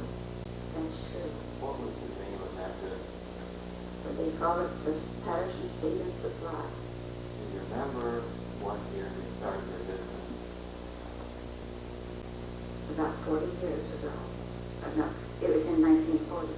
And what would have been the big seller back in the early 40s for the Patterson Seed Company? It was corn. You know whether in recent years they used sold any more seed? No, they don't sell any corn anymore. What kind of seed does the Patterson Seed Supply Company sell? Soybeans, oats, and all small legumes. Anyway, it's grasses and Where is this business located? The Patterson Seed Company? on the Highway 1 north, it's 9 miles from Morton. And is this business located and done out of the home? Yes. What happened in 1983 in this family? Frank died. Or what did Ruth do with the business? She kept on with it, but she didn't She liked to do that kind of work? very much so. She Okay. She was very helped a lot before anyway. She liked to feel so close with her customers? Yes. She enjoyed people. Was Ruth active in any church here in the She was very active as long as she could get away from home in the Methodist church. here in Washington? in Washington. Did Ruth have help in running her business after Frank died? Yes, she had 3 men, but this one in particular was closer to her than any of them. What was his name? His name was Mark Bosch. And would you say Mark was more than just a hired employee? Yes. How would you characterize him? He was very close to the, he was a very close man. He had tried real hard to do all he could to help her. And she was the same with him. Even at age 73, he was not a helpless person like you. You know, Very active person. very active. I want to talk a little bit about her habits. And I want to ask you if you're familiar with most of your sister's habits and her lifestyle. Yes, I was very close to her. I know a lot about where she lives. Would it be safe to say over the past 30 or 40 years, you probably haven't gone a week without either eating or talking with your sister? You know, we would talk 2 or 3 times a week. Anyway, sometimes every night. Do you know what her habit was for when she liked to take her bath? Would it be the morning bath first, evening, or midday bath? She always took her bath just before she would go to bed. She was all clean and ready for business the next day. And when she took her clothes off for the taking of the bath, what would you do with her dirty clothes?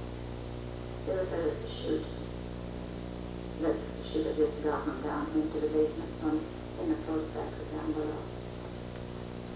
And what about after her bath? Whether she would lay out fresh clothes for the next day? Yes, she would always turn her bed down, just about so. She had a little pillow that she put on that wasn't just feeling very good.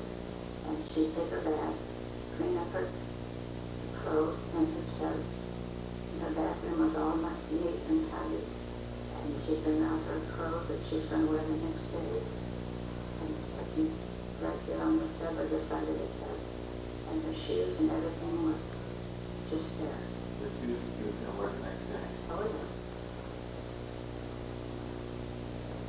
Do you know whether she was taking any medicine, any medication?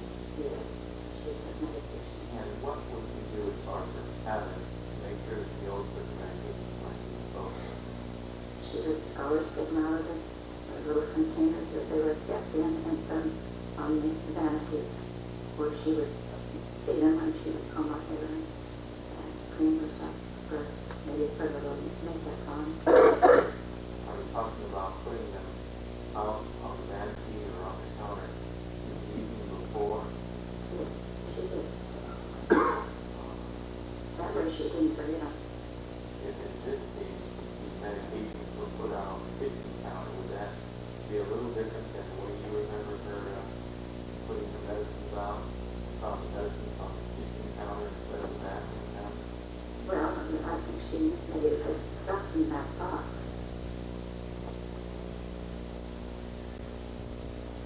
Were you aware that your sister had a partial plate? Yes. That was just new last summer.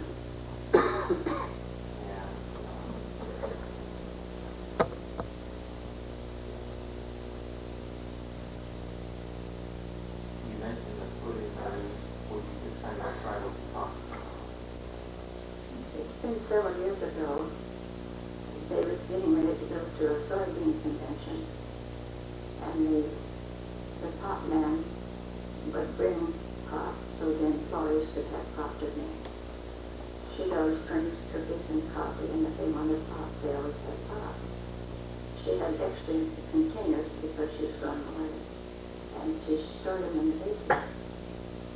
So she was moving them that evening, while she was just tidying things up before she would leave. She was taking them to the basement, almost to the door, and one of them exploded. And went into thousands of little pieces, except the neck and the top of the bottle.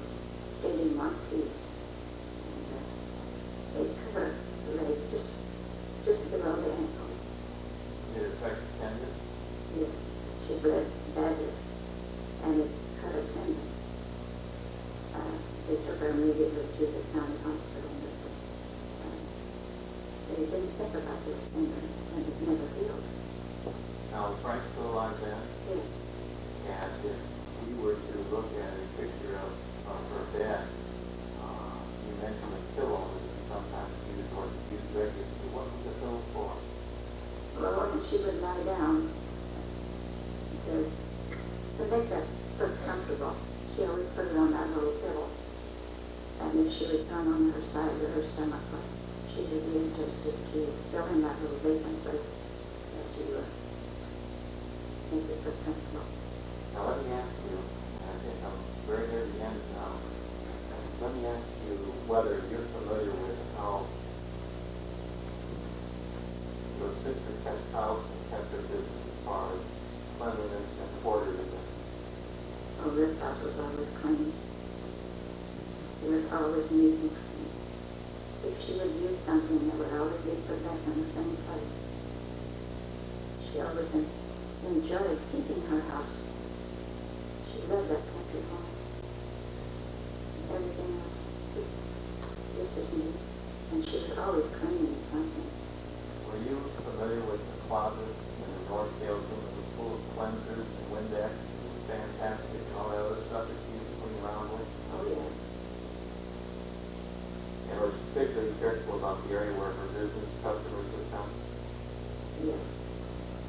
Were there plastic runners all over the floor where people would come in, wouldn't have to put their foot on the carpet, but could walk on flat?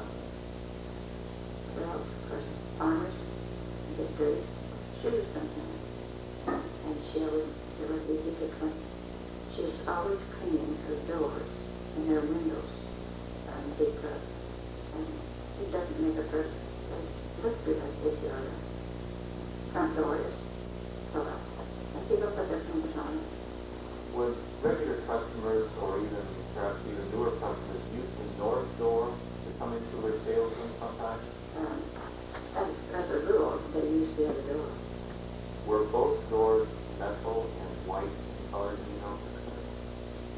There was just the color of the woodwork in the room. It wasn't painted. Okay. Do you remember the last time you spoke with your sister Ruth? Yes, I do. And who called who on that evening? We hadn't been talking the last 2 or 3 days, and I thought I'd got to call Ruth. So I called, and she was getting ready to take a bath. And about what time did you call? Oh, about 10:15. And about how long did you talk with her? A little over half an hour. So it was a few minutes after 11. That's the last time you spoke with her? The last time I spoke with her. Are you familiar with a person who, some years back, was going around the country taking pictures from the air of farm? Oh, yes. And back when Frank was still alive, was he pretty proud of his farm area? Very proud. He hired this man to take a photograph of it. Yes. I'm going to show you when it's in Mark 60 to 52 and ask if you recognize that photograph. Oh, yes. Have you seen that before? Yes. Is that a fair and accurate picture of the scene and the layout of Ruth Frank's house and the outbuilding? Yes. You can see some of the fields in the background as well. Yes. In the background here, it was a little lower. You're on my office station, just be careful. There's no question. Maybe 52 will be a minute.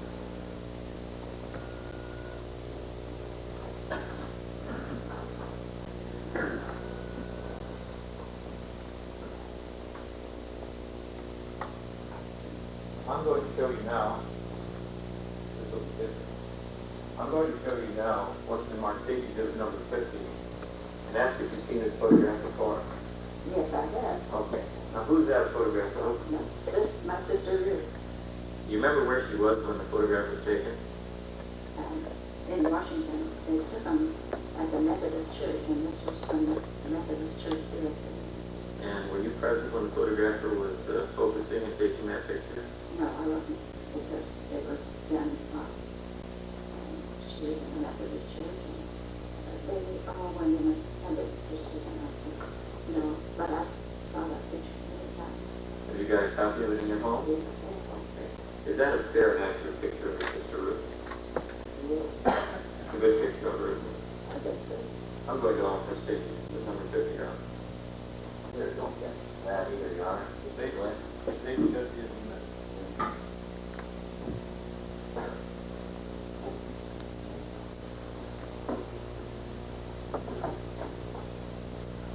You understand now, Mary, that the defense attorney has an opportunity to ask questions of you, and that's Mrs. Felice here to my right.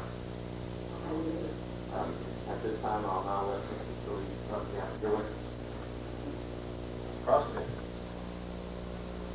If indeed I want to have maybe some questions for you. I'd like to know when it was that you were in Ruth's home before you talked to her, from 10:15 to 11 o'clock on the, I guess it would have been the 21st. Meaning the last time, to the best of my recollections, it was about 2 weeks prior to this one afternoon. How long were you there on that afternoon? Oh, I never knew enough to go home. I just stayed with them. I stepped a couple hours.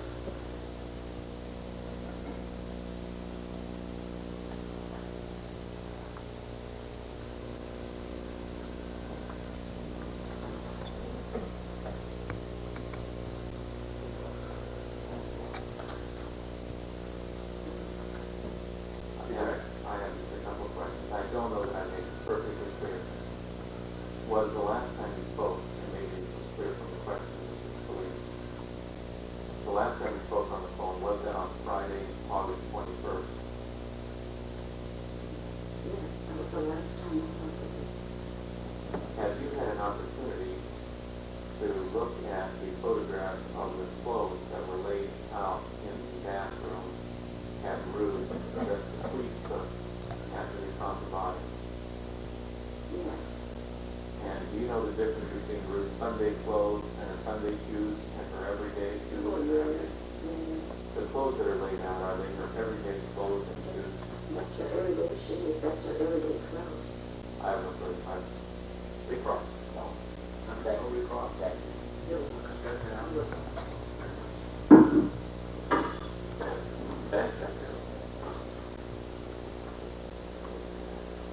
Witness be excused. Oh, yes, Your Honor. Witness be excused.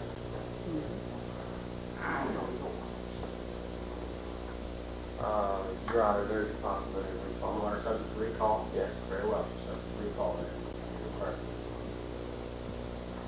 The next witness, Your Honor, I would call Judy Whelan. And, Pat, would you have to do this? In the meantime, if I may just publish the photos for the next one, Your Honor.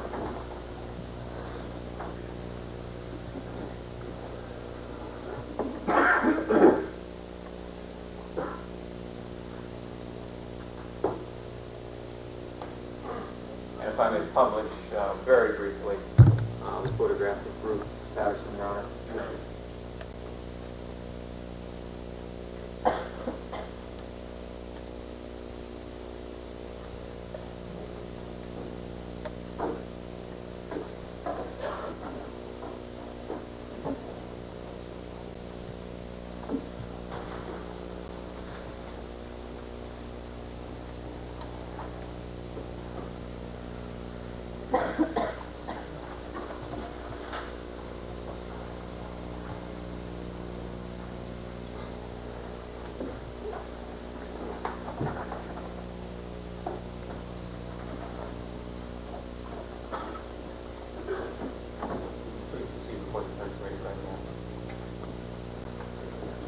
Tom, for Warburg, yes, it's sure now about to get out of the movie.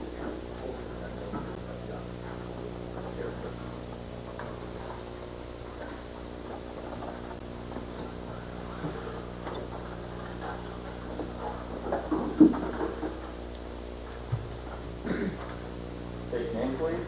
Judy Whelan, And what is your occupation? I'm a dispatcher of the Washington County Sheriff's Office, How long have you been so employed? 3 years. Were you so employed on the afternoon of August 23rd, around 1:30 in the afternoon. And did you at that time have a patient to receive a telephone call from Mr. John Patterson?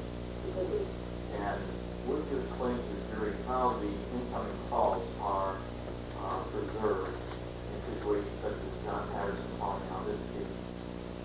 We have two large reel-to-reel tapes that record all radio and telephone traffic. And tapes for approximately 24 hours or longer. They're changed every night at midnight. I'm going to hand you what's been marked, page 35, and ask if you recognize this item. What is it? It's cassette tape made off of that 24-hour tape. Have you had occasion to listen to it? Yes, I have. And is that the tape of John Patterson and you speaking on the phone about a report that you was making? Yes. Is it fair and accurate in the manner of the recording so that when you listen to it and others listen to it, they can recognize the conversation? Yes. And at this time, I'm going to offer the state to the secretary of time.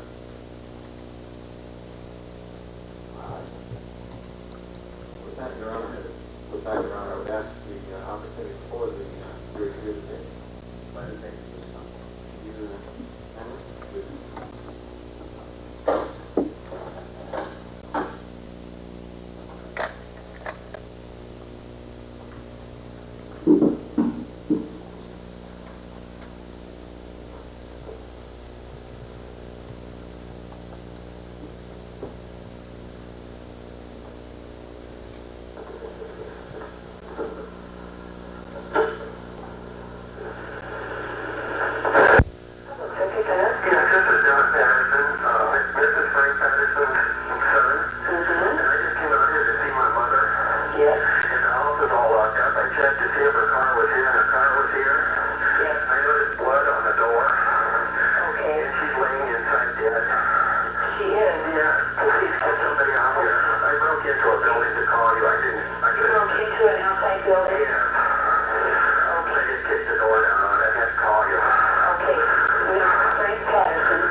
I show you and ask what that is. It's the case assignment report I made on that call. Is that a document that's prepared in the normal course of business as a dispatcher for the sheriff's department? Mm-hmm. And if it's substantially the same condition now you examine it, so it is a copy of the original as when you prepared the original. Mm-hmm. This time offer station exhibit number 53. There's no question that 53 is what time does that report indicate you got the call? 13:42, which is at 1:42 p.m. An afternoon call? Yes. Did you get another call at about 3:20 in the afternoon pertaining and also pertaining to that case? Yes, mm-hmm. I'm going to show you page 54, ask if you recognize that. Yes, I do. What is it? Joe Truman called in that he had found a safe underneath some weeds on his property. And again, did you fill out the same kind of document called a case assignment record on that call? Yes. And is that document in the same condition as when you prepared the original? Yes, it is. Made on 53 and 54, Your Honor. no objection, Judge, either. All right, 54, 53 is already said 54 now. No further questions for the John McCarthy now? Ms. Whalen, play the case again for me.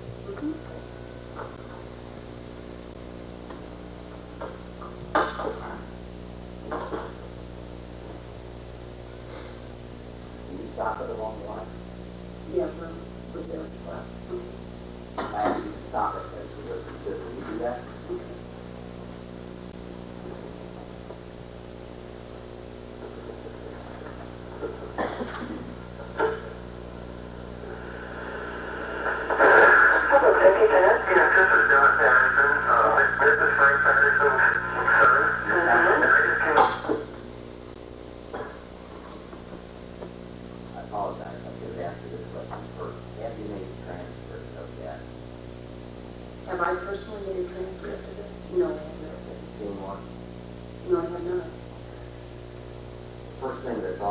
the gentleman identified himself.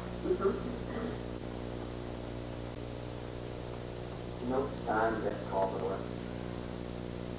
Yes, that's what's on there. 1:42 Yeah. on Sunday. Yes. When I take a complaint or a case assignment, when I complete a call, that's the time I write down. So that would be when the call was completed. You want to keep going? Yes. Thank you. Yes. And the house is all locked up. I checked to see if her car was here, and her car was here. Yes. I noticed blood on the door. Okay. And she's laying inside dead. She is? Yeah.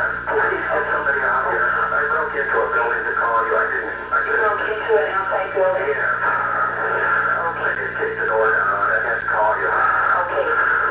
Frank Patterson, and I'm... It's 3.5 miles north of Washington. Yes. I'm familiar with it, but I need your phone number there, please. It's 653. Yes. 3413. Okay. Right there, I'll send somebody right over. Bye-bye. I understood Patterson say that the house was all locked up. You understand that, too? I understand you say that his mother was deceased. You understand that, too? And that there was blood on the door. You understand you say that, too? Yes, I do. Thank you. Anything further? No, Your Honor. Redirect. No, Your Honor. No redirect? That's that. For cause of yes,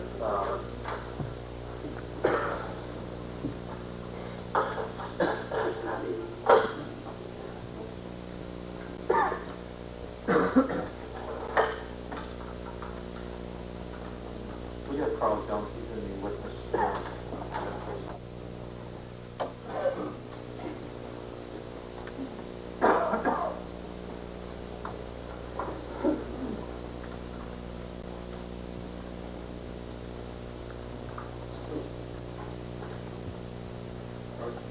That's what stands for.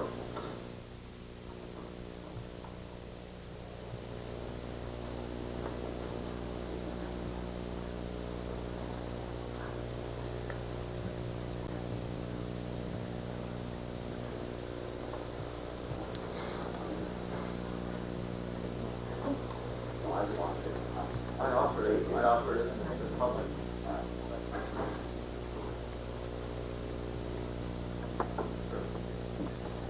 I just want to be sure the case is still It is in evidence. It is number 35. And let me check. That's right, right. Tommy swore firm of evidence that you're now about to give that truth. Hold it, not the truth. Okay, have a chair, please.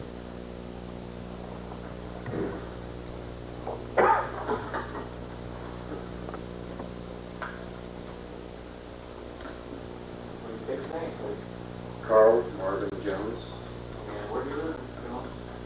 902 West Monroe, Washington, Iowa, And what is your occupation?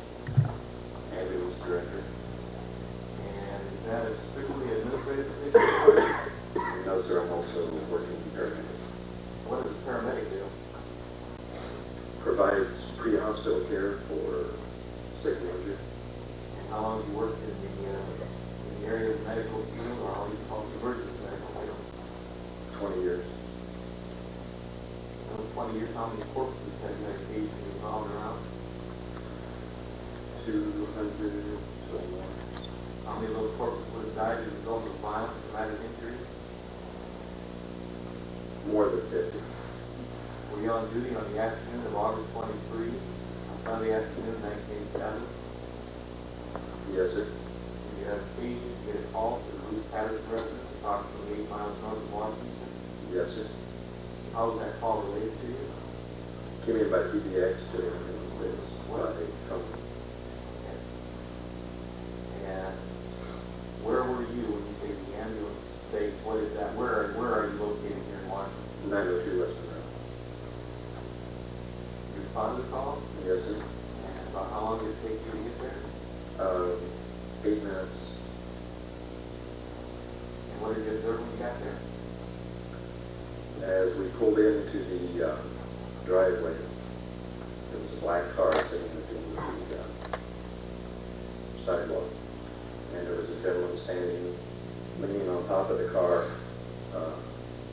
with his head down in his arms, as such. And, I called, I think, on the radio at that time and asked them if there was any law enforcement en route, because we had been advised that there were some. I thought there was somebody already there. There was nobody else there other than us. What do you do? Well, let's talk about what the behavior of the man was that you're talking about being there at the house. Well, he was obviously, he was upset, he was crying. I walked up to him. I knew then who it was Don Patterson, and I walked over and I said, what's wrong, Don? What's going on? Now, understand, we can't go into what he said to you, because that was hearsay, but did you have a conversation with him? Yes. I had also at the same time noticed that the garage door, the doorway to the garage, was kicked in and or broken. And then I also noticed that there was some car tracks up in the grass. So I started to think there's something else going on besides. I'm getting a little concerned as to what's going on. Where are these tire tracks you're talking about? Up in the yard, just east of west of the house. Is that behind the house? Yes. You know Ruth Patterson? Yes, sir. Did you have kind of an instant reaction when you saw those tire tracks on her lawn? Yes, sir. I've been out there many times by CCM and so on, and Ruth had signs posted where you could park and where you could not. So you knew that that was wrong, that there should be no tracks in the grass. After your conversation with Mr. Patterson, where did you ultimately proceed? Well, I went up as he had pointed that where he had found his mother, and I went up and I said, I'm afraid I have to go look. Stay here. And the ambulance attendant that was with me stayed there with him, and I walked up the sidewalk and looked in the doorway into the glass without trying to touch him, and he looked in. What did you see? A dead body. I could not see the face, so I couldn't identify the person as such, but a white body was obviously drained blood. I was one of the validity. I knew that the person had been down. There was some blood about the head. Very white. Any movement at all? No movement at all. When you said you looked at a saw a dead person, how long did it take for you to make that conclusion? Instantly. Wasn't down. Did you observe any blood on the door or on the doorway? There was a blood print on the doorway there, which Donnie had pointed out was there. I don't know that I would have noticed it if he hadn't said it was there. I just was looking around a little while. Once you saw the body, you had already seen the print, and there's a tire print in the backyard. And now you saw the print on the door, or actually on the doorway. What did you do? I went back to the rig, called back in, told them that we did definitely had a code, and that I definitely wanted law enforcement there right away, if possible. And then went back over to talk to Don, and to move, asked Don to move his car. He had, at that time, lit a cigarette, as had Marion. Who's there? Marion Hayes, who was with him as ambulance. I just said we better just move back away from this area. You didn't enter the house. No, sir. You didn't pry into the doors. No, sir. You didn't know whether they were locked or jammed or difficult to open or anything. No, sir. I'm taking Don's word. Who was the first officer to arrive? Jack Stewart.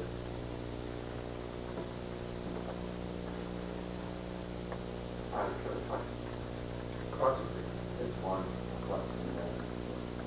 Don't say that Don's word on the house, the door stayed locked up. Yes, sir. You've been out to the place before. Yes, sir. There's a door on the west side. Yes, sir. Door on the Excuse me. I know that there's a door to the west side. I believe it faces east. So there is on the east side and on the north side that I know of. well, track. They go to the door. Not that I'm aware of, sir. Just went up to the side of the house. No, so they kind of angled up into the yard. But in any event, Mr. Patterson told you that all the doors were locked. Is that right? In the course of the conversation, he said that he had tried to enter the house and that all the doors were locked.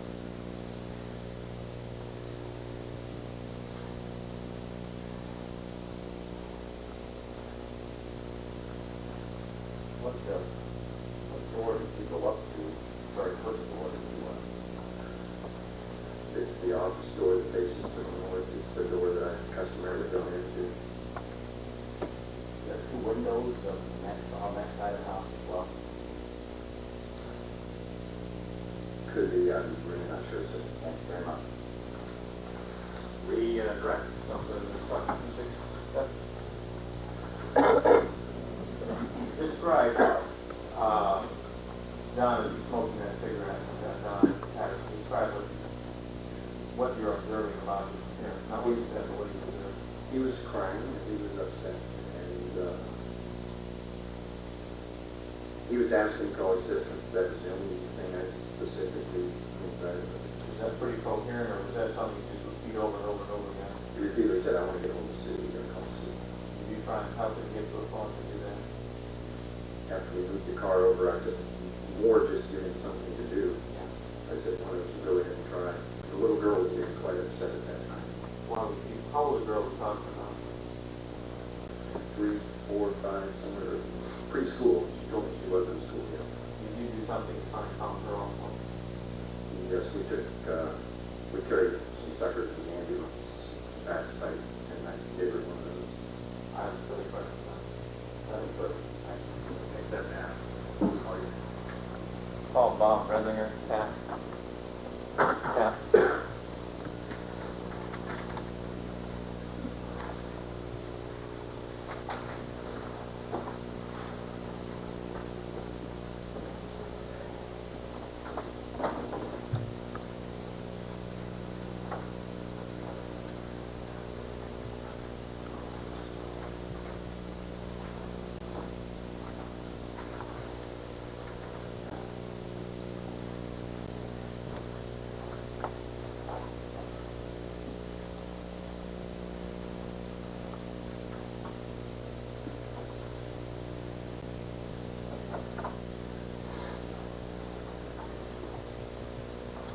Bresinger. Change things around a little bit on you, I think, didn't you? You stand before the judge, raise your right hand. You saw me before for years. How about you? Be a true hold this method.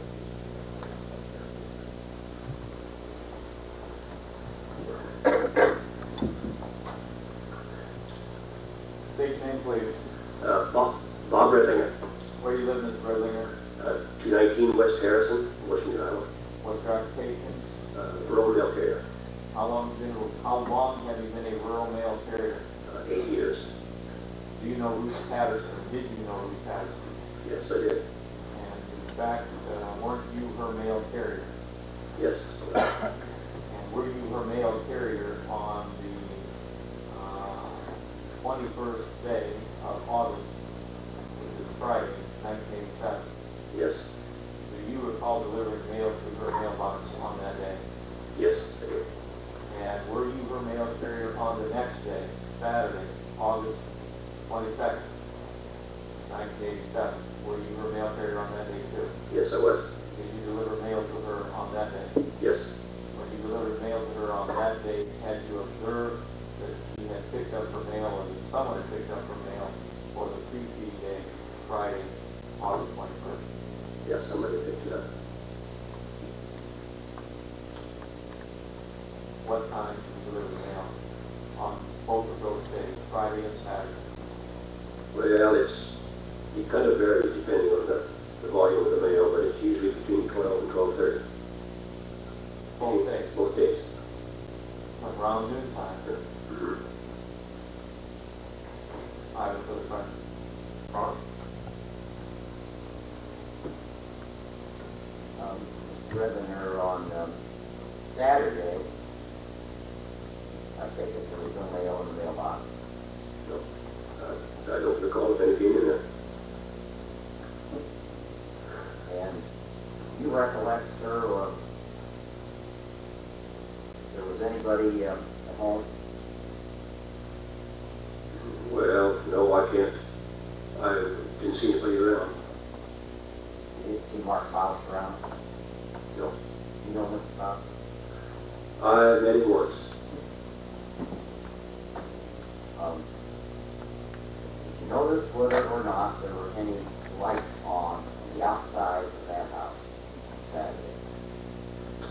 No. No, I don't remember seeing it.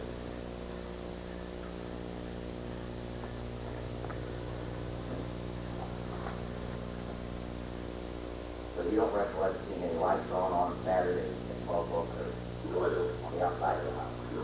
Thanks very much. John? Okay, you can sit down.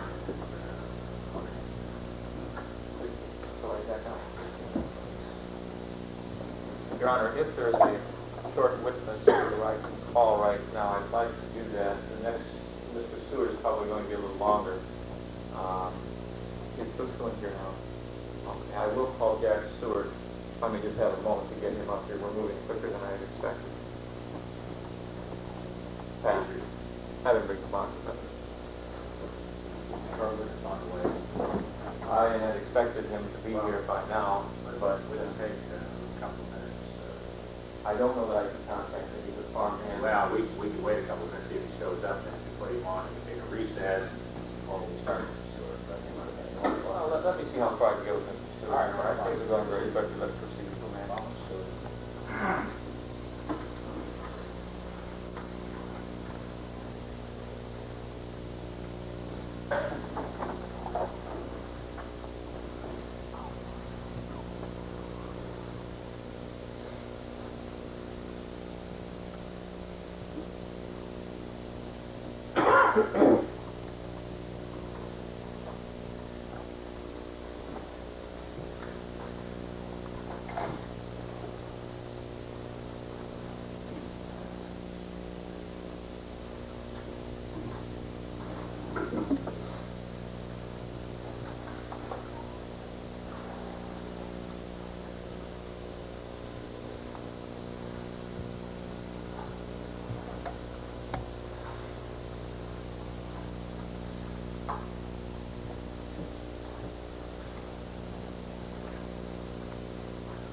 With all due respect, Your Honor, if we could take a 5-minute recess, apparently Mr. Stewart's having trouble getting from the safety center with the other. Fine. I'd like to bring it up. I think what you may learn to know from later events is what one of my infamous stretch breaks.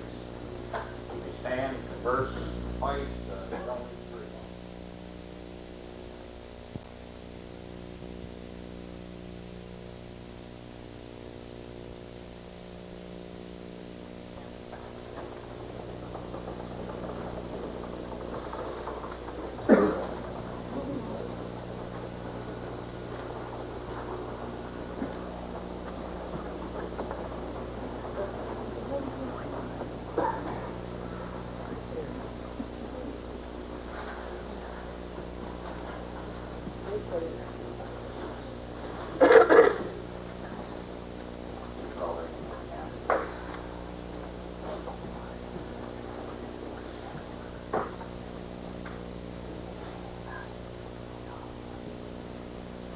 Jack Stewart, Your Honor. Come forward, please. Raise your right hand. Solemnly swear or affirm. Yes. Now, about to have the truth, hope, and the I do. That's here, please.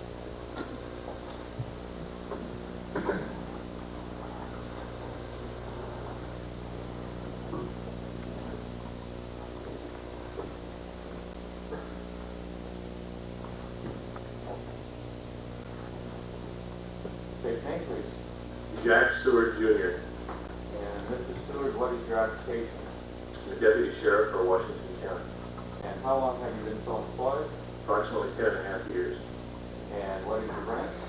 Sergeant, And were you so employed in your capacity as a sergeant and as a deputy for the County of Washington on the afternoon of August 23, 1987? yes, sir. You were on duty, Yes, sir. in uniform, Yes, sir. you had your patrol vehicle. I did. Did you have occasion to respond to a Code 80 or possible Code 80 to the Ruth Patterson residence? I did. What's the Code 80? This is a call where in case a coroner may be needed. And what did you do when you got there? Upon my arrival at the scene, I talked to the individuals that were present, learned that in fact there apparently was a dead body at the scene, and then arranged to secure the area so that nothing would be disturbed until further help arrived. How do you do that, just generally, so that we kind of have a picture in our mind of what the first officer at the scene is supposed to do in these situations? Talk to the individuals that are present, get a basic idea of what is going on. Once it is determined that there has been, or probably has been a death, then we pull back from the scene and try to protect any evidence that might be present there.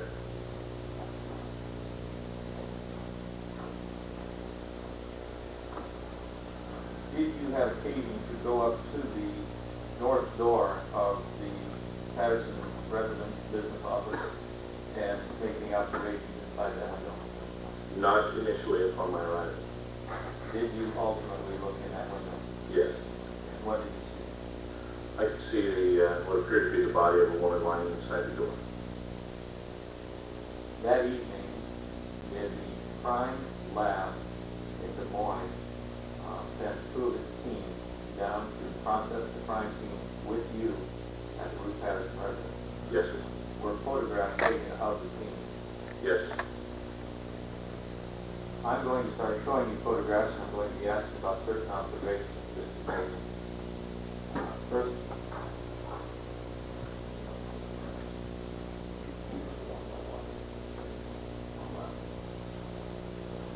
I'm going to show you what's been marked Station 44A. Ask if you recognize that scene. Yes, sir, I do. Okay, that's the Ruth Patterson scene. Yes, it is. And right now, as I go through the series of photographs, numbered 44A through M, I'm going to ask whether or not these are all photographs of the exterior of the Ruth Patterson premises. Station Exhibit 44B, Yes, sir. 44C, Yes, it is. 44D, Yes.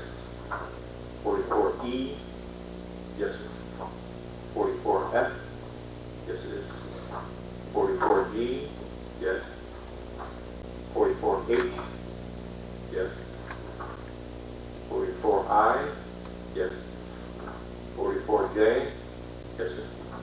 44K, Yes. 44L, Yes. 44M, Yes. 44N. Yes. And did you have occasion to see those scenes to know whether or not those pictures fairly accurately depict those exterior scenes shown in the photograph at the Ruth Patterson premises? Yes, sir, I did. This time I offer into evidence Station Exhibits 44A through N. 44A through N.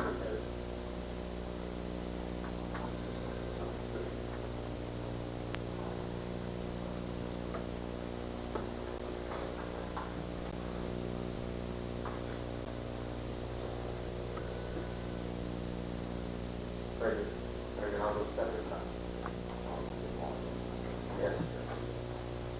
If you have occasion, Mr. Seward, to actually enter the premises in the course of processing the crime scene with the two members of the DCI crime lab team, Yes, sir. and were observations made by you and were photographs taken that you were present for the taking. That is correct.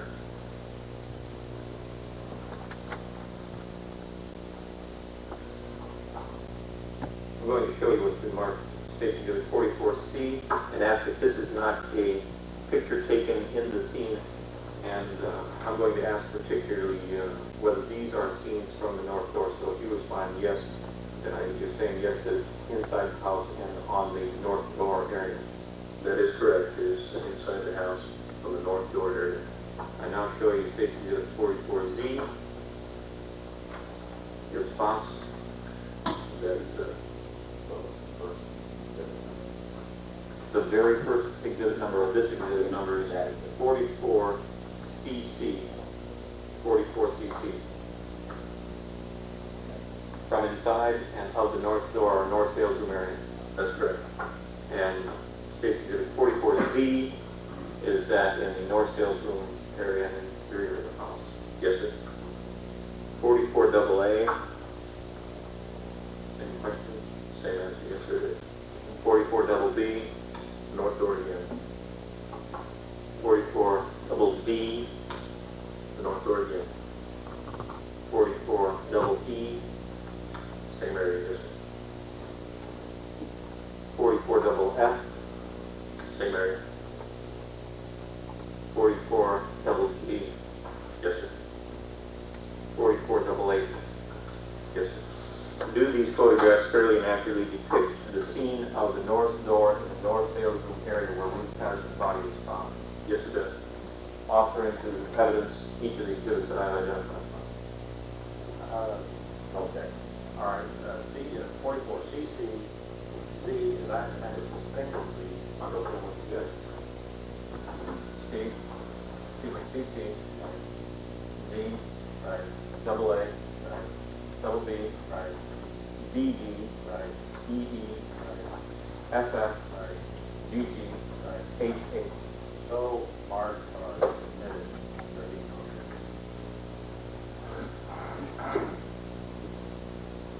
This time, Officer Seward, I'm going to show you other scenes from the interior of the house.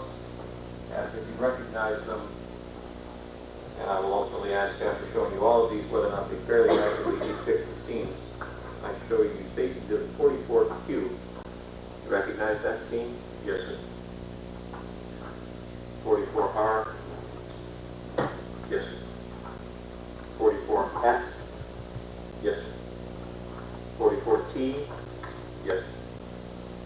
44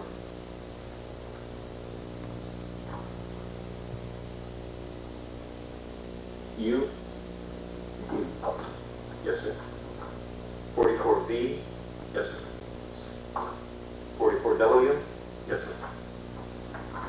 44X, Yes, sir. 44Y. Yes, sir. These pictures fairly and accurately depict other scenes in the north sales room on the interior of the Ruth Patterson property. Yes, sir. I now offer the exhibits that I've identified, and I'll go through them with the court. 44Y, 44X, 44W, 44V as in Victor, 44U, 44T, 44S, 44R, 44Q. State offers of those exhibits. They are now admitted.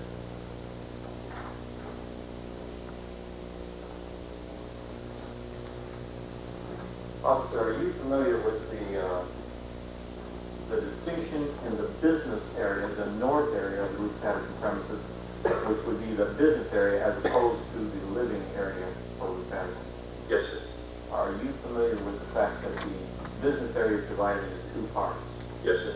And what is the north part of this business property? The sales room area. And what is the middle part of the building, but the the next area next to the sales room. The office area.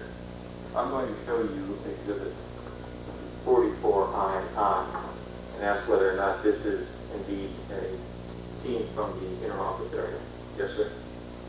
And I show you 44JK and ask if that's not also seen from the inner office area. Yes, it is. Same questions on 44KK. Yes, it is.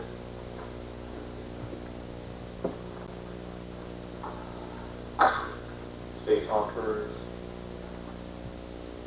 44II, 44KK, 44JK. All right, we have a minute. Did you determine in the course of your investigation, Officer Stewart, that a safe had been removed from that inner office area? Yes, sir. In fact, you were involved, I guess, in the seizure of the safe as well, weren't you? In the recovery, yes, sir. Do the scenes that have just been talked about from the photographs that have been admitted, do they in fact reflect, two of them reflect where the position of the safe was in the inner office? Yes, sir. Okay. And I'll show you item 44LL. You recognize that photo? Yes, I do. Now, as a person goes from the sales office, the north sales office, sales room, where Ruth's body was found, into the inner office that we have just seen pictures, and then proceeds as if they're going to go into the living area of the house. Do they go past a landing, the top of the stairway that would have gone down to the basement? Yes, sir. And if, as they're walking to the living part of the house, is there a door that before they go into the kitchen would lead out the back of the house? Yes, sir.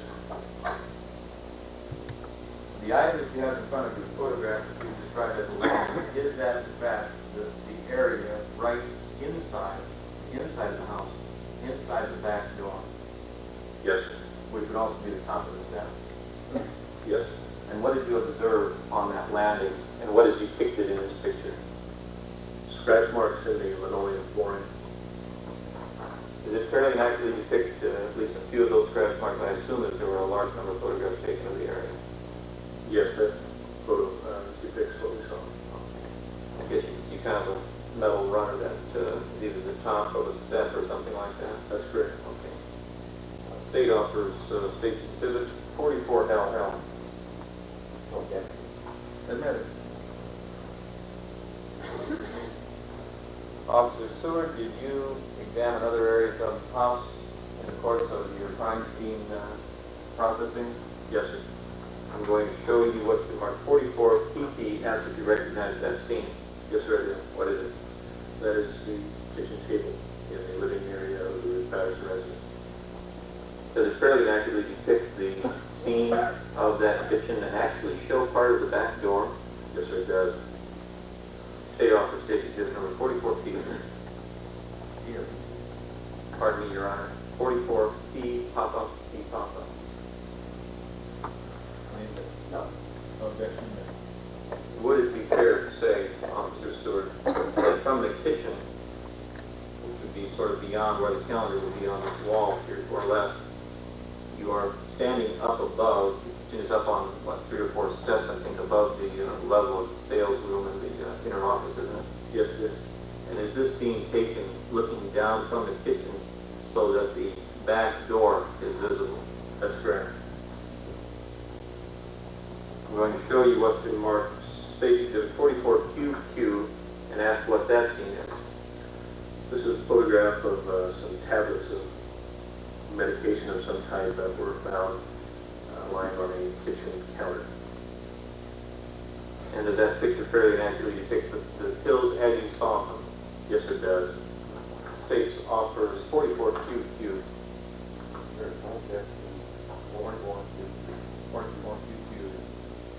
And we have State Exhibit 44RR, as if you recognize that scene. Yes, sir. What is it? This is a scene of the basement area of the Ruth Patterson residence. State offers State Exhibit 44RR.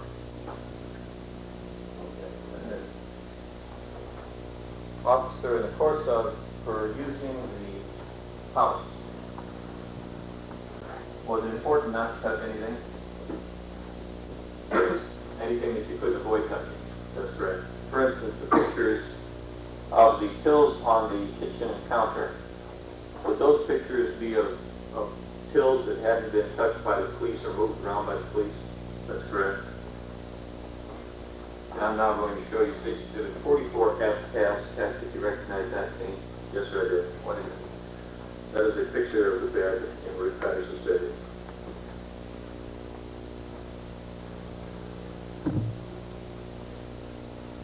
Does that fairly accurately depict the bed as you found it, as you processed the crime scene? Yes, sir, it does. State Office Exhibit 44 ask. Now let's take a moment, officer. You responded to the call to the Ruth Patterson house early on the afternoon of August 23rd. Is that your testimony? Yes, sir. 1987. Yes, sir.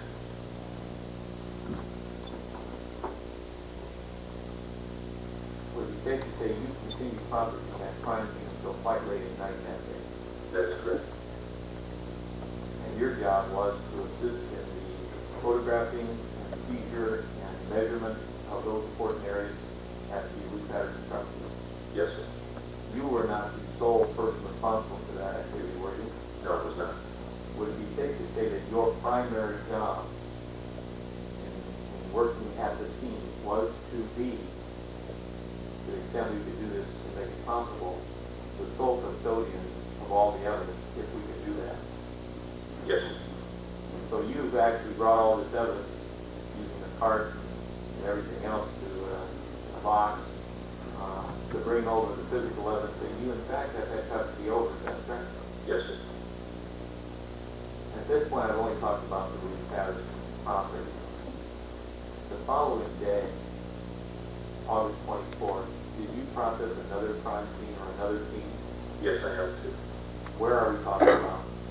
Talking about an area where the safe had been found and recovered, which would be a few miles to the west of the city of Washington on Dirt Road.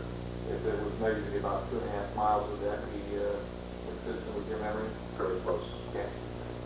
Were photographs taken at that scene? Yes, sir. And in fact, was the safe recovered from that scene? Yes, sir.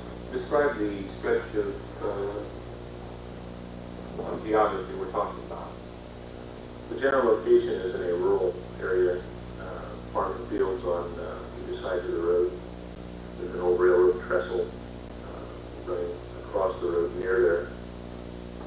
It's a dirt road, fairly secluded area. Have you noticed whether the ditches along this dirt road have been fairly well graded so that they were deep and clean type ditches, or did you make any observations? The ditches were present, but there had been quite a bit of weed growth in those areas. The photographs that were taken, I'm going to start showing you. First is 45A. Do you recognize that scene? Yes, sir, I did. Show you 45B. Do you recognize that scene as also coming from the safe area? I do. 45C, Yes, sir. 45D. Yes, sir. I have a picture of you in this picture. I'm going to show you 45E. You recognize that? Yes, I do. 45F, Yes, sir. 45D, Yes, sir.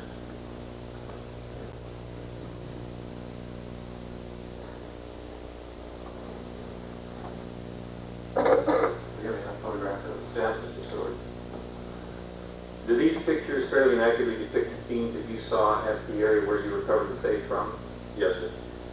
Just for knowledge's sake, there's a vehicle in a couple of these photos. There's a blue van with what appears to be red top lights. What van is that? That's the vehicle that's utilized by the Division of Criminal Investigation Crime Scene Lab. Is that what you might call a mobile crime lab unit? Yes, sir. Police parlor? I'm going to show you the photograph that has you in the picture. Is that correct? Is that you standing next to the van? Yes, it is. And who is that woman walking up and down this area? BCI criminalist Linda Sauer. Was she one of the two people who came from the crime lab to process the scene with you?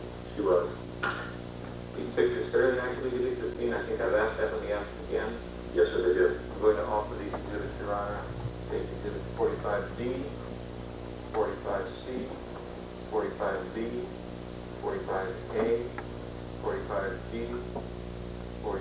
F, 45E. Object. Those will be admitted. 45A is the EF.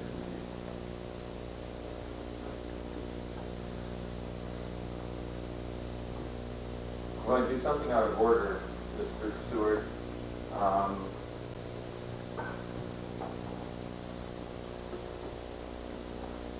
There's a lot of physical evidence from the Ruth Patterson premises, right? Yes, sir. But there's only one item from the dirt road that you processed the day after, correct? Yes, sir. That's the safe. That's correct. Why don't you, if you would just clear up the dolly of everything that's the safe, we'll bring the safe out and we'll get that matter taken care of.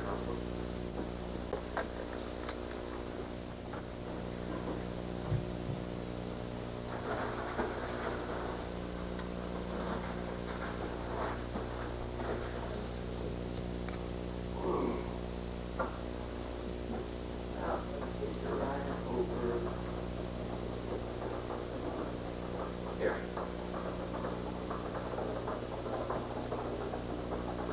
Turn it to the paper. Fine. I want my coat.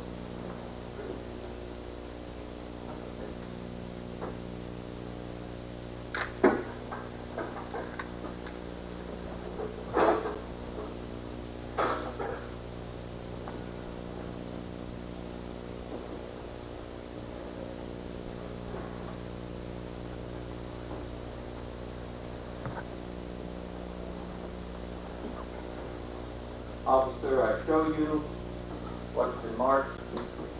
Safety bid 36, do you recognize it? Yes, sir, I do. What is it? The brown safe that was recovered from the dirt road area west of Washington. And, I think everybody's kind of curious. Can you list it? Yes, sir. Yeah, occasion to lift it actually, I'm talking about higher than a bumper. I'm talking about lifting it up at the back of the vehicle. Yes, sir. When do you have occasion to lift it? When the DCI tram lab in Des Moines was finished with the processing of that safe, I went to Des Moines in a pickup truck. The safe was wheeled out in the parking lot, and I lifted the safe from the ground level into the back of the pickup truck. When you say you lift it by yourself? Yes, sir. You're not a weightlifter? No, sir. How much do you weigh? About 185 pounds.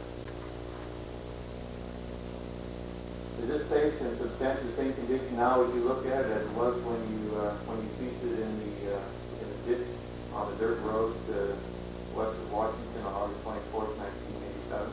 Other than it's been opened now. Okay. And there's some marks on it too, aren't there? Yes, sir, there are. Who put these initials, these marks on? Those initials and marks would have been placed on there by criminalists at the DCI laboratory in Des Moines. You raised the question. Was that safe open when you found it, or was it still closed? It was still closed, sir. How did it get open originally, initially, after you found it? I opened it How did you open it? utilizing a combination that was given to me. John Patterson ultimately wasn't it? I believe that's correct. Sheriff Yale Jarvis gave me the combination, if I remember correctly. And what did you do with the contents? Was there contents to the safe? Yes, sir, there was. And what did you do with the contents of it? I took the contents out of the safe, placed them in a number of paper sacks, and secured them, transported back to the sheriff's office. Delivered to anybody in particular? I believe it was the next day, they were given to Attorney named Jim Lloyd. He was right to Ruth Patterson. Yes, sir. Other than the marks on the safe, the fact that it's open and it was closed that day, other than the black markings that black people at the DCI put on there in processing it, it is substantially the same condition now as when you seized it. Yes, sir, with the addition of the tag on the handle also. Okay. I'm going to remove that tag in a moment. I offer safety bid 36. I really don't have an objection, so it's not relevant as to like Eugene's this point. I'll have an objection. All right, subject to connection up to it required. Let the record reflect that I'm taking that tag off of the guideline, so to the defense counsel.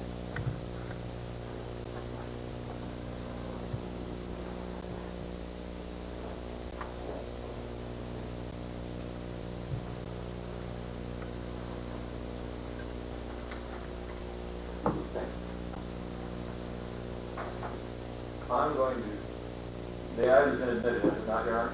I admit it as per his statement. I'm not going to ask any more questions at this point, and I just let the court know that I intend to continue direct examination with regard to physical exhibit at Ruth Patterson's property, theft and ground lodging property. I think so. All right. Ladies and gentlemen of the jury, it is 5 minutes after 12, and I'm going to adjourn. I'm going to ask you to return at 1:15. I'm going to particularly